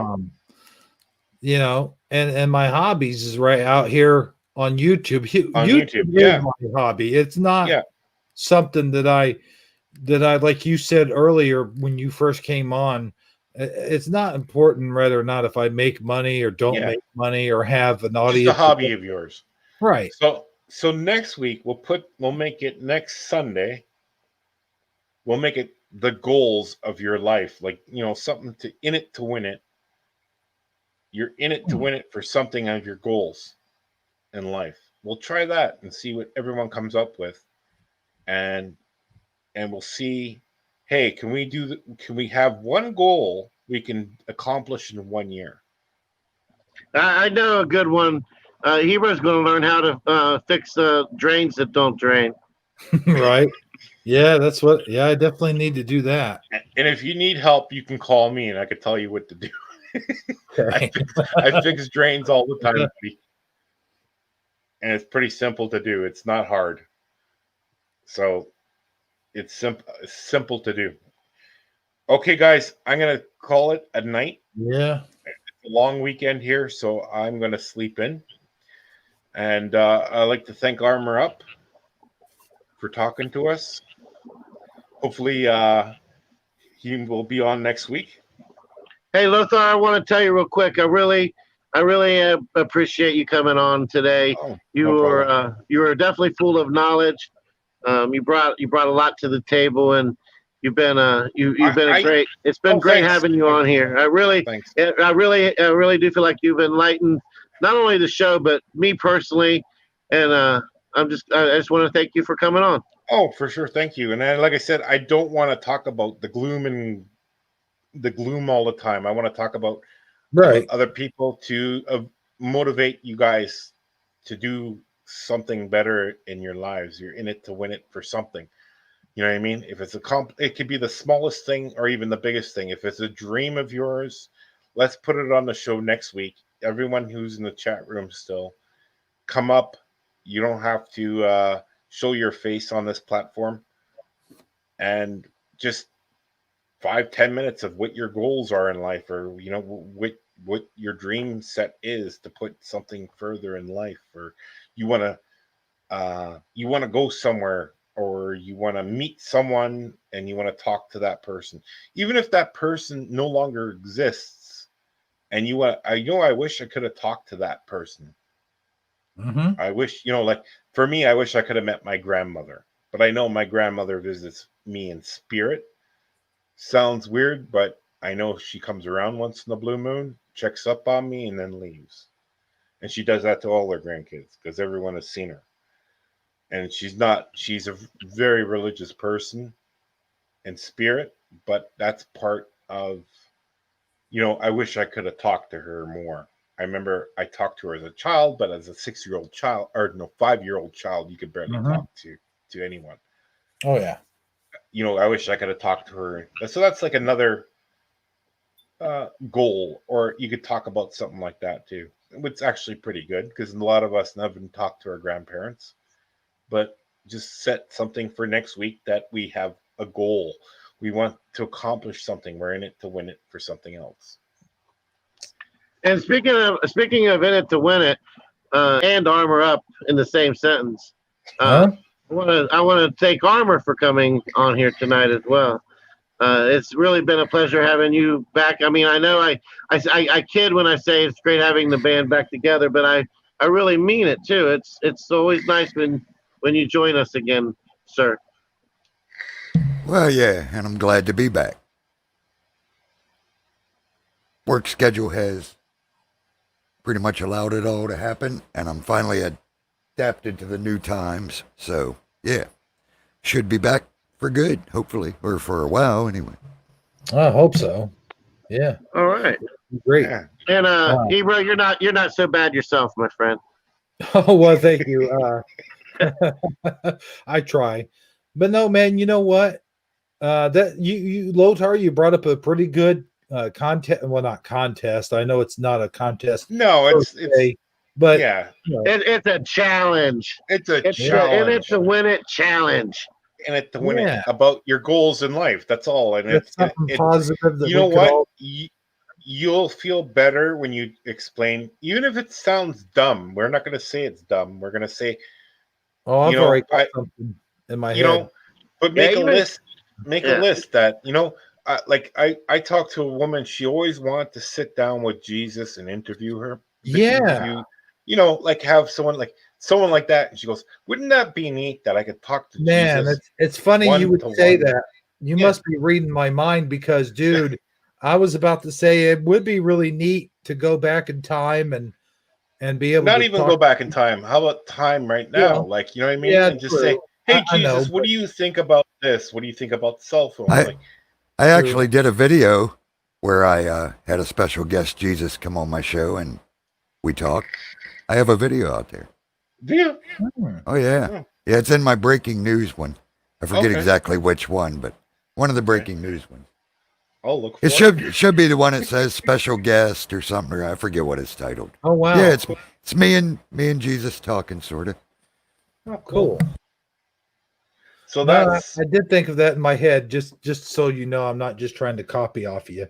No, but like for me, I love talking to people. So I always think, if I was a journalist, I'd love to talk to that person who, why do you think that way? Why do you, why did you do this? Why did you do that? You know what I mean? And just figure out, I would love to talk to that person. I don't care if that person was 2,000, 5,000 years ago, you know what I mean? Or yesterday, you know what I mean? And interview him. I would like to talk to him, that person, to see what he actually thought. Like I have a couple of people I would really, who are no longer with us, I would love to talk to, but they're no longer here. And one of them would be Carl Jung, the famous Swiss psychologist. I would love to talk to him. There's interviews of him on YouTube, but he's in the 50s. And, just certain people like that, of certain people from history. Just, keep it in mind that it's just an imaginary thing, but it's still talking about why. Why would you want to talk about that person? And the reason why is I want to see why he hated Sigmund Freud so much. Only question I would want to answer him, like pretty much that's why, and there's a theory behind that. Because I think some people have figured it out, and I did a lot of research on it. Not just of people in general, but of mental. Here's my thoughts. I think maybe he hated him so much because of the whole mother sex thing. I think no. That's not why he hated him for. He hated him for. I stand corrected. Yeah. There's a lot of theory that Sigmund Freud came up with that it's still used today, and there's a lot of stuff that's been thrown out the window. I think the main reason is, why did Sigmund Freud take so much cocaine that you could put out a horse? Oh, yeah, that's certain a good stuff one. And addiction and stuff like that, and not not for my personal thing, but he also goes into Carl Jung is the one who does for mental illness of bipolarism, shell shock, schizophrenia, and does other stuff like that. Well, let me ask you this. Yeah. While we're on the subject of going back of this whole thing, you talked about cocaine use.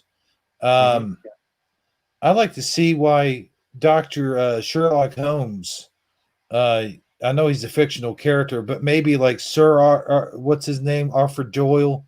Yeah. I'd like to find out, like maybe his inspiration for Sherlock Holmes was a part of his real because self. that goes in. I'll tell you why that goes in history.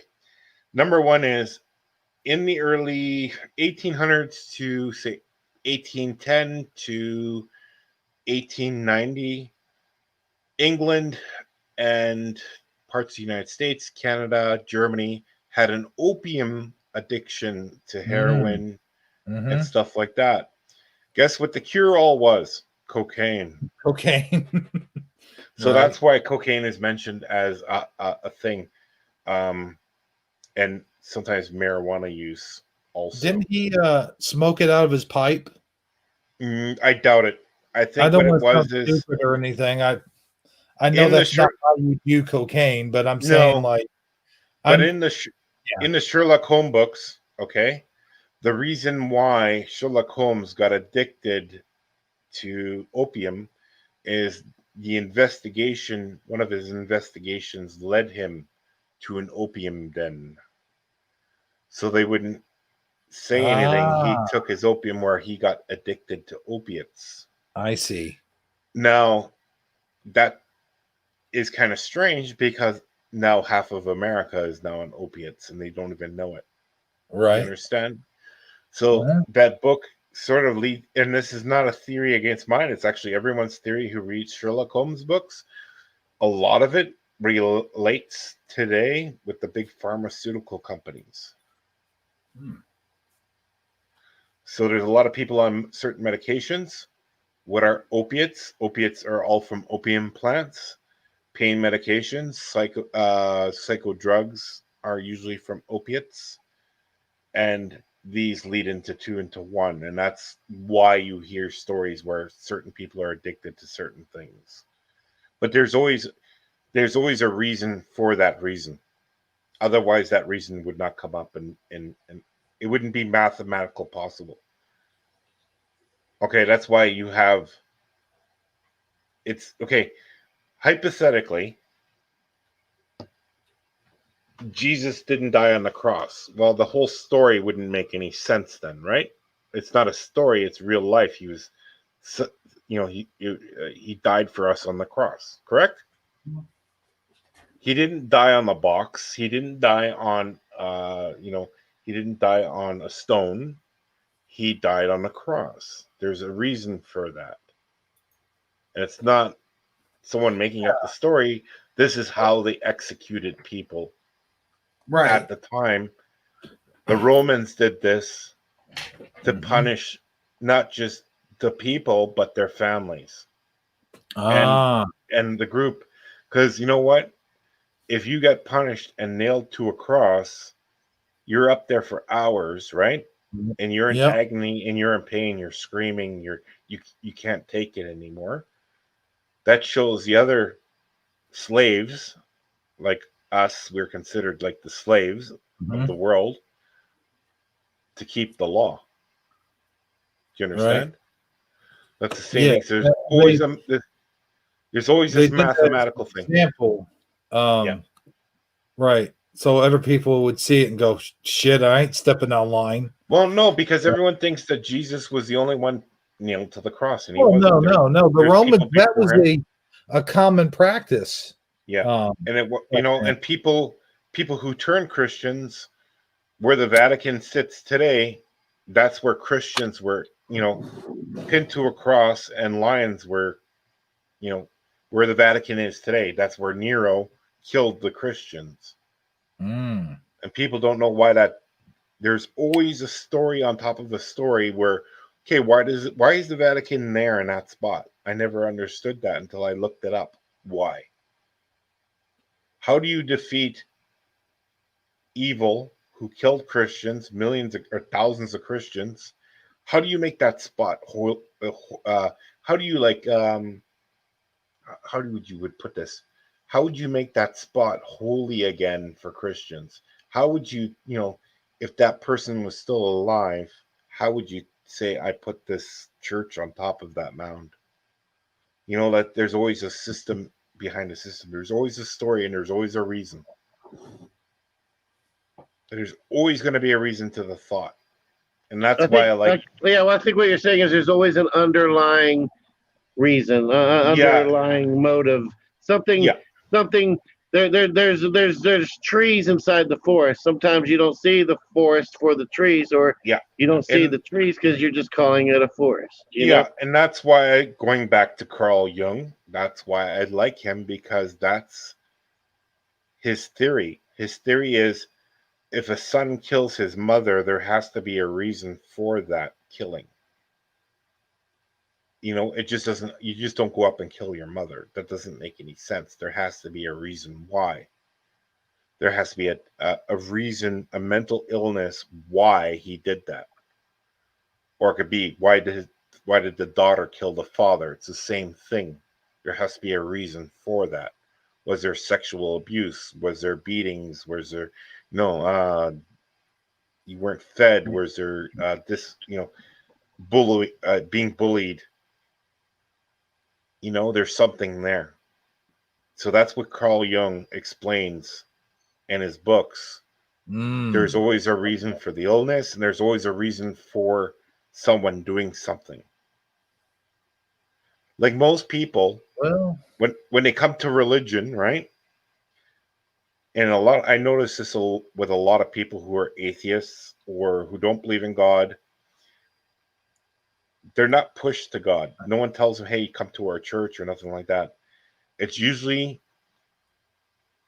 when people start believing in God or Jesus, I don't care if it's Islam or Christianity or Buddhism, they get there for a reason of their own sound and mind. There's either a tragedy in their family, a death in their family, and they can't cope, and they have no one to talk to.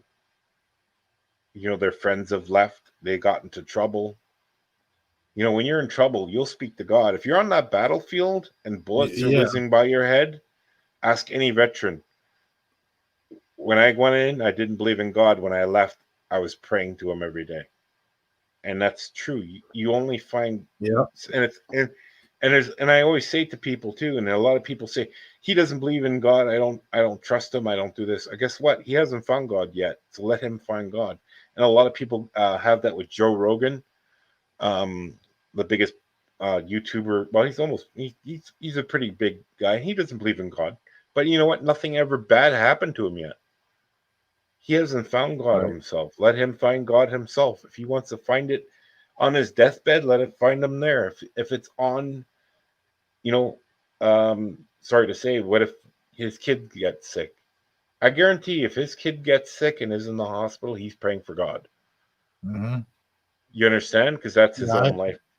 You find that. You see what I mean? That happens a lot. Yeah. Yeah. And that's why people who are in trouble, who are facing prison sentences, or even people who have gone to prison, they find God.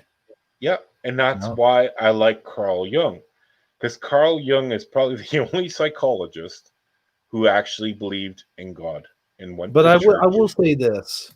Okay, I didn't mean to step on you, but I will say this: there is a lot of people who do things for no reason. I mean, there is just that one person that just wants to watch the world burn. And I don't mean to quote Batman or anything like that, but I just did. But I do believe in that. But he still has a reason. His reason is he hates humanity and he wants to watch it burn. That's his reason. Yeah, that's true. Yeah. Yeah. But you have to understand is too. You got me there. You're allowed to be angry once in a while. And a lot of people need to, that's why people get angry and they get, I'm so mad at the world and blah, blah, blah, blah. And I can't take it anymore. And people need to get angry. It's part of life. You know what I mean? And get angry, and not in a threatening way, but to, You know, and I talked to a minister one time, and he says, you know what? Last week got so fed up I had a good argument with God. And he said that in front of the whole church, and everyone dropped their mouth. I understood exactly what he meant, because he says you have to speak God like he's your best friend next to you. You know what I mean? Like, and he goes, instead of getting angry at someone else, I got angry with him, and then 2 minutes later he goes, that strong, powerful light says, "Look, you finally woke up. Now you get it. You get the picture." I've said it many times on my channel, trying to make people understand. Father loves honesty above anything. Yeah. Don't come to him with your fake love, your fake worship, your fake crap. Yeah. If you're mad, tell him he already knows. He loves that. Yeah. He loves our human honesty. Yeah. That's what he wants more than anything, to be honest. Just be honest. He's your father. And if you ever notice too, you remember in the 90s, well, 90s, early 2000, every church in America pretty much told all the gay people in the world that they're all bad, they're all sinning, blah, blah, blah, blah. And more gay people came out. More and more gay people. That's me, God saying, you know what? Mind your own business. If they're gay, they're gay. It doesn't matter who they are. If they still believe in me, they can be whatever they want to. Because I noticed somewhere in this world too that a lot of people will push sin onto you, and you haven't even committed a sin yet. And there's a lot of, and I noticed a lot of churches, they'll talk more about the devil than Jesus Christ. How much trouble you're in. You're going to hell. You're going to this. You're going to that. They'll never speak in a good way about God. You know, well, no, when while they're telling you that, it's the exact same time that they're pushing around the donation tray too. You know.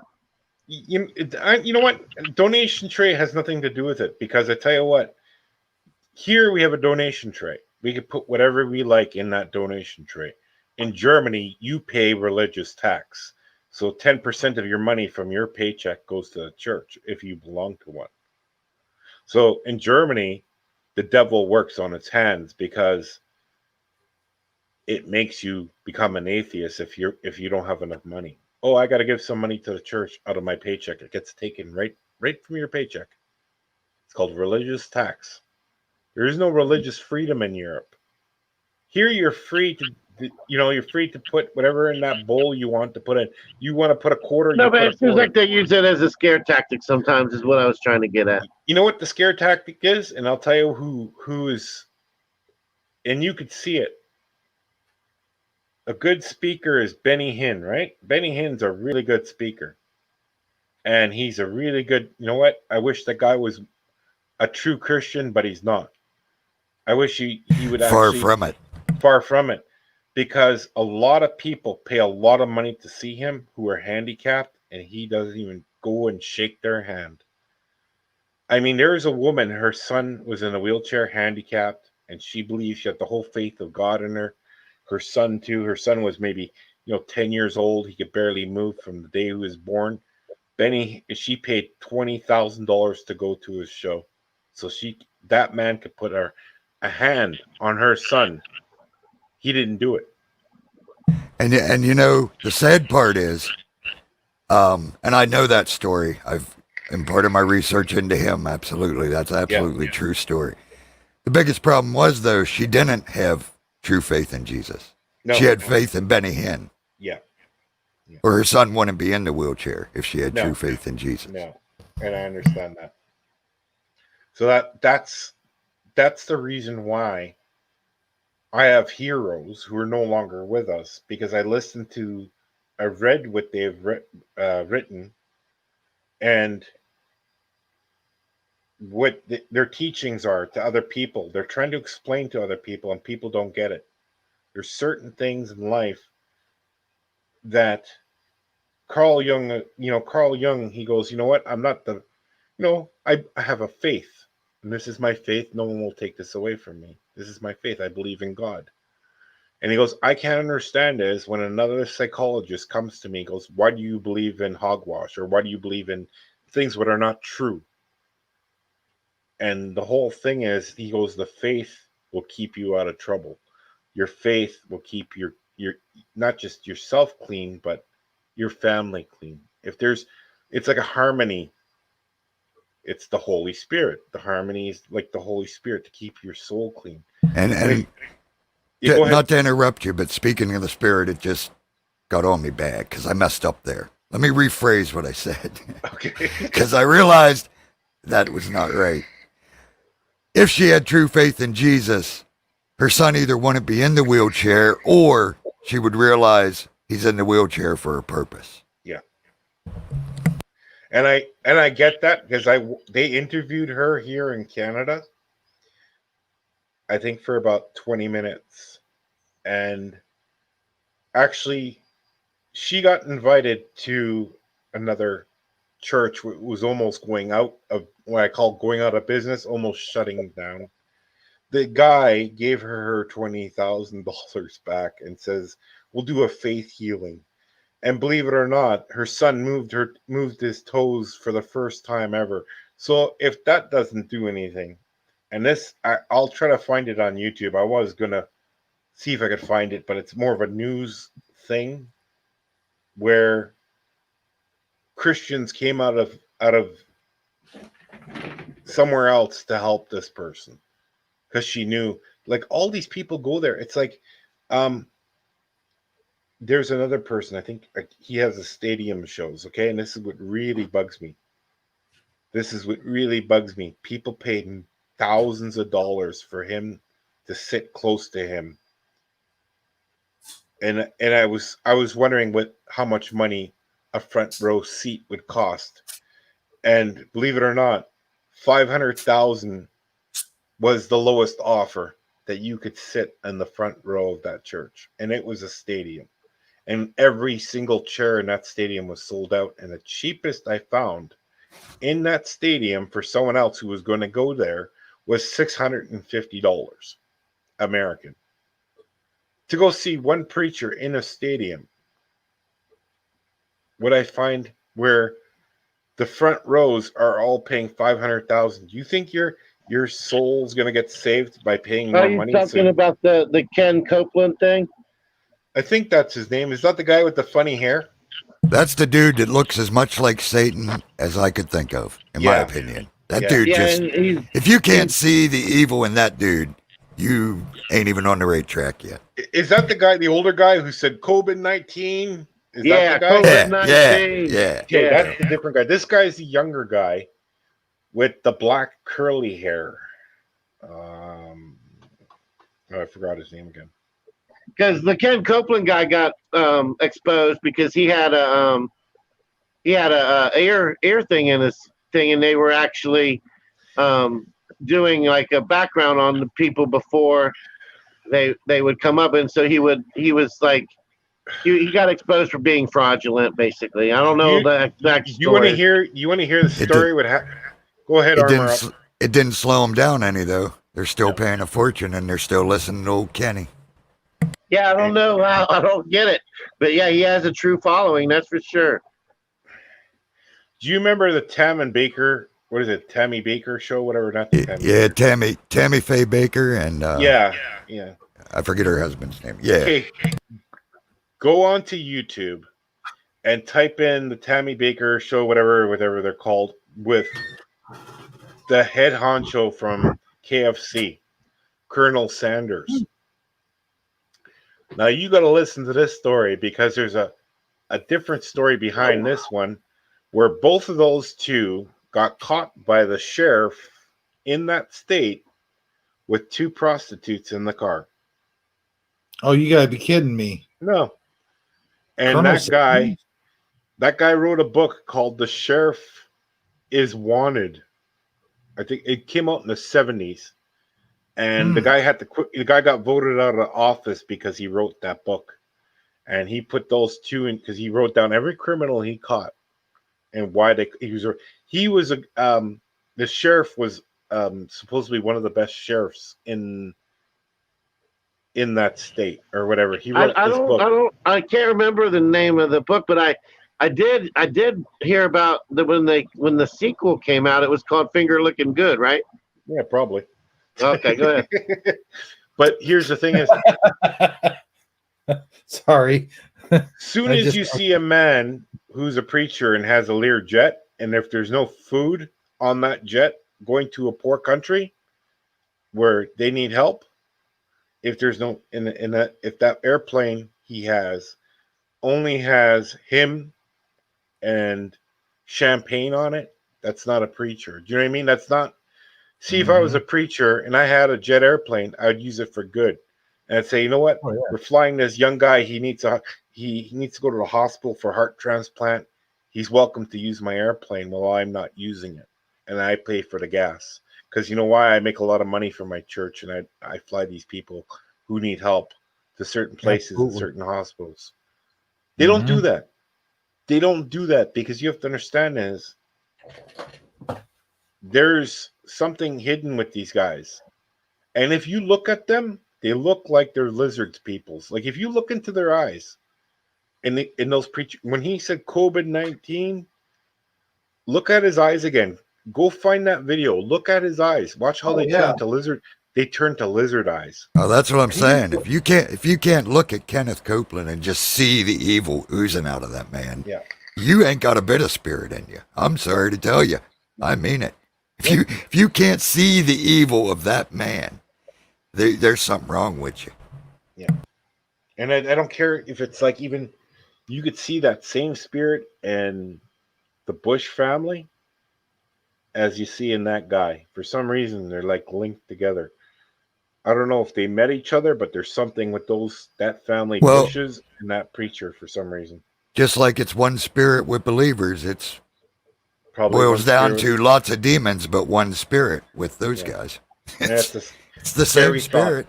It's a scary thought. And it, like I said, it goes. That's. I guess he's not a Lutheran. He's what is he? Baptist preacher, I think. I have no clue what he calls himself. Okay. Well, like I said, you could see it in certain people where there's something wrong with them. You look in their eyes, there's something wrong with them. Or when you ever seen when someone's lying to you, but when the lie is so good that you start laughing? That's the same thing when I see these people.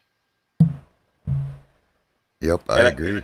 You see that lie, and you start laughing. It's like there's so much crap coming out of that person that you can't even believe the lie anymore. That's the funny part. And it's the same thing on YouTube. It ain't just a televangelist. Oh, no, There's lots of YouTube channels. All I got to do is listen to them one time and look at them. I know everything I need to know. And so should everybody else. I mean, I don't care how much Jesus they're spitting, how much Bible they're quoting, how much crap they're telling you. They're not from the same spirit I am. I'll guarantee you that. Ron, here's the funny thing. I have this thing where I like to listen to preachers on YouTube, especially the ones who are, they got maybe 100 they got 100 people watching them on a live, or sometimes even 1,000, and I'll watch them, and I'll say something to them, where I'm from and everything else, and I'll notice something. It's like right away, it's like because my name is hard to pronounce. And you don't even make an effort on it. It's just like we're forgetting this caller, or we're forgetting. And I call in sometimes. I'll call in, and I'll say the bit, and it's like there's something there what's missing. What I think a lot of the stuff they have is they know the people who come to their channel. They know the people who I say drop the biggest coin on their live chat, and I notice this right away on every platform. I don't care if it's religious or not. If someone drops $50, they're going to read that chat. Or drop $20, they'll read that chat, and they'll explain and blah, blah, blah. You could say, can you pray for my daughter? She's sick and blah, blah, blah. And, people will ignore you. They'll just right away. And if you just make that up, I know it's a white lie, but I need to say something, you always get the best out of people, something you pray for my children? One of my child, they really need the help. They really need the prayer. And it shouldn't be anybody. That person should see that chat right away and say, we're going to pray for Lothar's kid. So, everything will be fine, or, and Armor Up will do it. But these guys won't do it until you flip a $20 or $50 bill. That's why preaching on YouTube is a scary thing. Yeah, you definitely need discernment. No doubt about it. Yeah, there's there's just as many bad preachers. Well, more, I would say, since it's a bigger platform now.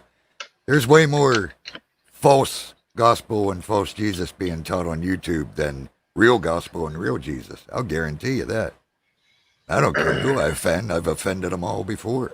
Man and woman equally. Hate videos made by me from both sexes. It don't matter to me. Yeah. And to get to what you're saying about sin and homosexuality and that stuff, I was going to chime in there. And we got to do it like Jesus did it. And people don't like it. And it's like the people I call out. People say, why'd you call out this person and not that person? Yeah. I'll tell you why I call out this person and not that person. That person is outright saying they don't believe in Jesus yet. They're not sure. They're not claiming to come in his name. No. I call out the ones claiming to speak for Jesus. Yeah. Just like Jesus did. He didn't call out the sinners. He cured them and said, now stop doing that. Don't sin anymore. Stop it. Yeah. He pointed out their sin. He didn't call out their sin. He healed them of their sin and said, stop it. Yeah. He tore up the ones that claimed to be talking for our Father. Yeah. That's the way it works. So if you wonder, why did I call out you and not you? That's why. You're claiming to be an ordained preacher, speaking for my Lord and Savior Jesus Christ. They're claiming to be lost. Why would I call out the lost? I will save them. Mm-hmm. But I will call out a false preacher. You're darn right I will. And you can make all the hate videos you want. You come in here preaching a false gospel and claiming to be speaking for my Lord, you better be ready. You better have some backup. Yeah. Because I got my backup. It's called the Holy Spirit. We'll get it on. I ain't worried about you because you're nothing to me. You are claiming that's the difference. That's how I operate. And I never call out the person. I call out a doctrine. No. Well, that's like I was saying to you. No, like I was saying to you earlier, there's a lot of people who actually hate. And that's not my God. My God doesn't hate anybody. My God is love. My God loves everybody. He loves everything he created. He doesn't hate. Why would I teach hate to somebody? Why would I hate that person? I don't know that person. Why should I hate that group? I don't know that group. It tells us to pray for our enemies. That's a reason why we pray for our enemies. Well, the problem is they're so twisted up nowadays, they think correction is hate. Yeah. You can't correct anybody. No. You're mean and hateful and bigoted and one-sided and chauvinistic and narrow-minded. Have they even read what Jesus said? Have they even looked at the way Jesus taught and acted? He didn't hate anybody, but he corrected a lot of people. And I'll bet nowadays he'd have been called racist, bigoted, heretic. Well, he was called these things, even back then. Yeah, and not only that, but you throw in the whole cancel culture effect of what's going on. I mean, it's amazing how if you speak anything that is not what they want you to say, that goes against the mainstream narrative or whatever, if it's not being censored, it's being shadow banned. If it's not being shadow banned, it's being demonetized. If it's not being demonetized, it's being laughed at. It's being shunned. It's being persecuted. Yeah, but Sagi, it's not like even that. If we have, you've heard of the Amish people, right? Yeah, I know who the Amish people are. Well, they're considered Mennonites. That's what they're considered in real life. They're considered Mennonites, and there's there's actually different. Mennonites are separate than Amish. There's Amish, there's Mennonites, there's different, whatever they call them, sects or whatever. Yeah, and then there's another one called the Hutterites. And the Hutterites are in my province. And Hutterites live in colonies, so that like they're like bees in a colony. Okay, all the men And eat together. they keep to themselves for the most part. Yeah, but they have cars, they have trucks, they have farm machinery, and everything else. But people are leaving in droves, okay, because they can't take the hatred. They do something wrong. They're hated by the whole group. They're ousted by the whole group. Do you understand? Yep, they're And shunned.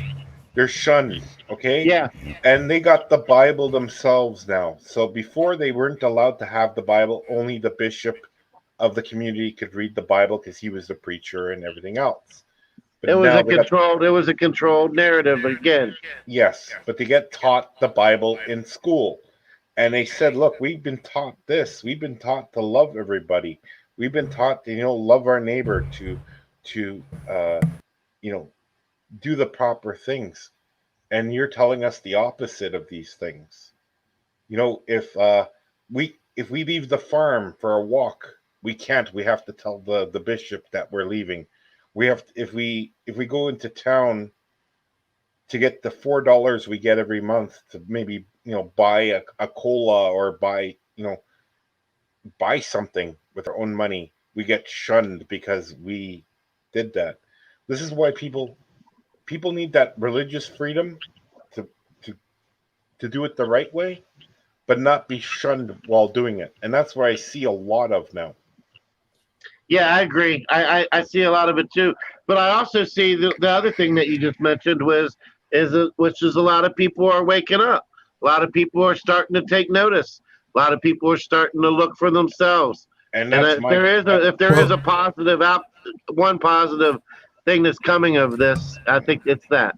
Well, and another thing is, if you're a true follower of Jesus Christ and doing the Father's will, you expect to be shunned. We expect to be hated. It's just the way it works. Jesus said they hated me, they're going to hate you. If they believed me, they'll believe you. It's that simple. So they can shun, they can hate, they can do whatever they want. It ain't like we're shocked. It's the badge of honor. I've said many times, I'd love it if you thumb down my video. God bless you for reminding me I'm on the right track. Make a hate video about me. God bless you for showing me I'm exactly who I'm supposed to be. Yeah. They don't understand that. And that's the truth. You can hate me, you can call me all kind of stuff, and I'll thank you and thank you and thank you because you're proving every word Jesus said in that book. Every word. You're proving it. You're calling me the exact things he said you would call me. You're word for word doing exactly what Jesus said you was going to do to a true follower. So thank you. Thank you very, very much. Well, Armor Up, it's like that story. That big ark they built in, I think, in the United States somewhere? It's a huge ark. Yeah, Kentucky-Ohio border. Okay. And they charge a fortune. So that shows you what that's all about. And I was laughing because they got dinosaurs in it, okay? And then if you walk in, so they don't believe in gay marriage or anything like that, right? So they got this picture of two male lions going in 2 by 2. You know how there's no female lion. The female lion looks different than the male lion. So you got 2 male lions. That's hilarious. Yeah, and then they got dinosaurs in there. It's like, what are you guys doing? Like, did you run out of animals? Do you not understand the whole story about Noah? Like, all faiths on this planet believe in Noah. Okay, it's a one big story that everyone believes in, but no one can get it. It's all like this profiteering of making money. Why would you? You know what? It would have been better to make that ark a church instead of putting all that stuff in there and charging an arm and a leg to go see it. And then they go around saying you can't take pictures. Yeah. I mean, that's an instant sign to me. Yeah. Jesus said, you got it for free, you give it for free. The minute you claim to be doing anything for Jesus and you monetize it, and not even necessarily monetize it, but push for money, or if you did build some type of attraction like that, how I don't see how people can reconcile that they built this for God, yet they're charging you to get in, when that goes exactly against the way it's supposed to work. You don't trust God to make people put money in your donation bucket hanging on the wall. You don't trust God to provide for what you need because you built this attraction. No, you want people to pay for it. Yeah. It's so blasphemous, man. But so blasphemous. Armor Up, it's like this. We have that story where Jesus goes into the temple, okay, and says to the money changers, you know, you're pretty much, you're wrecking the house of God with money. You're selling items in the church. He's getting angry for it, but no one listens to that even to this day. Like even to this day, there's someone either selling something in a church to raise money for the church. You know, they can't do it outside the church. It has to be a gift shop inside the church, or it has to be, they have to put, or animals in the church. It's a sacred temple. And it's not just Jesus saying that to the Jewish temple. He's also saying it to the Christian temple for the future. He's telling a story, but no one's listening to. Yeah. And people still do it. And people don't even look at the deeper meaning of that whole story. No, you know, they get stuck on the surface. Yeah. He wasn't just chasing out them for selling it in the temple. He was chasing them out for selling their false religions. Yeah. That's what they were doing. They were selling false religions, animal sacrifices. It's so much deeper than the surface story, and I can't even get into it because people think that I'm nonsense. No, but it's not, because even when he says, if you tear down this temple, I'll rebuild it in 3 days, he's talking about himself. And people just don't get that story. No. They don't get that story. They don't get, I mean, can you not think about that story? It's like 2 + 2 is 4. We all know what that is. That's such a simple realization what he's talking about. And people back then did not get what he was talking about. They still don't, like you said. No, they still don't. And They think it was about him chasing out people because they're selling animals inside the temple. No, he was chasing out false religion. Yeah. And I noticed this right away where the religion is not. This is why I call Jesus the protector of everyone, especially if you believe in him. Everywhere there is where everyone starts to hate that our Jesus, or Jesus in general, like Israel, where a lot of people hate him, there's never peace. There's never peace. If you go to a country where they changed the deity to Maria, and the Protestants still believe in Jesus, where is that? Northern Ireland, right? Why are they still fighting? Someone changed the deity on them. Oh, you believe in Maria now. You don't believe in Jesus anymore. Or Jesus gets pushed back. His mother's of the center of the picture. It's the same thing. There's never peace until everyone will believe in the same thing. Well, with that being said, yeah. Okay, guys, I'm out of here. Leaving now. Okay. Well, we'll see you next week, all. Bye-bye. I'm out of here. Adios. God bless. I believe you this time. I really believe you. Okay, bye. Yeah. Oh, well, he really did. Yeah, we've been going into this nearly 5 hours now. I think it's the longest broadcast we've ever had. It was a good discussion, don't get me wrong, and I'm sure you two probably could have kept it up until there was the wee hours in the morning. But you know, I think it's a good end to the show. Don't you guys agree? Sure, if you say so. I was just getting started. Sure. Well, way to back me up, Sagi. Well, in case you couldn't tell, I was being semi-sarcastic. But all great things do eventually come to an end, unfortunately. Right.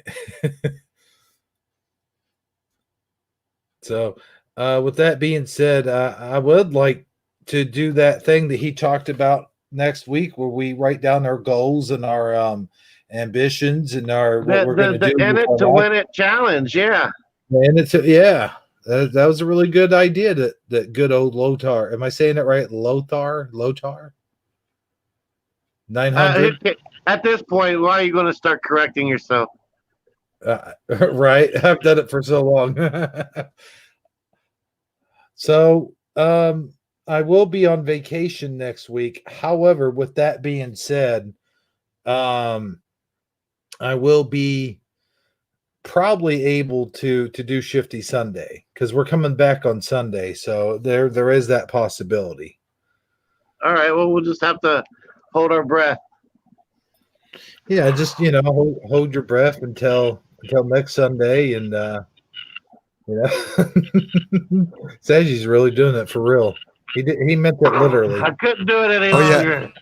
I did post the Jesus interview link I did in the chat too, by the way. Awesome. That's awesome. I'll check it out.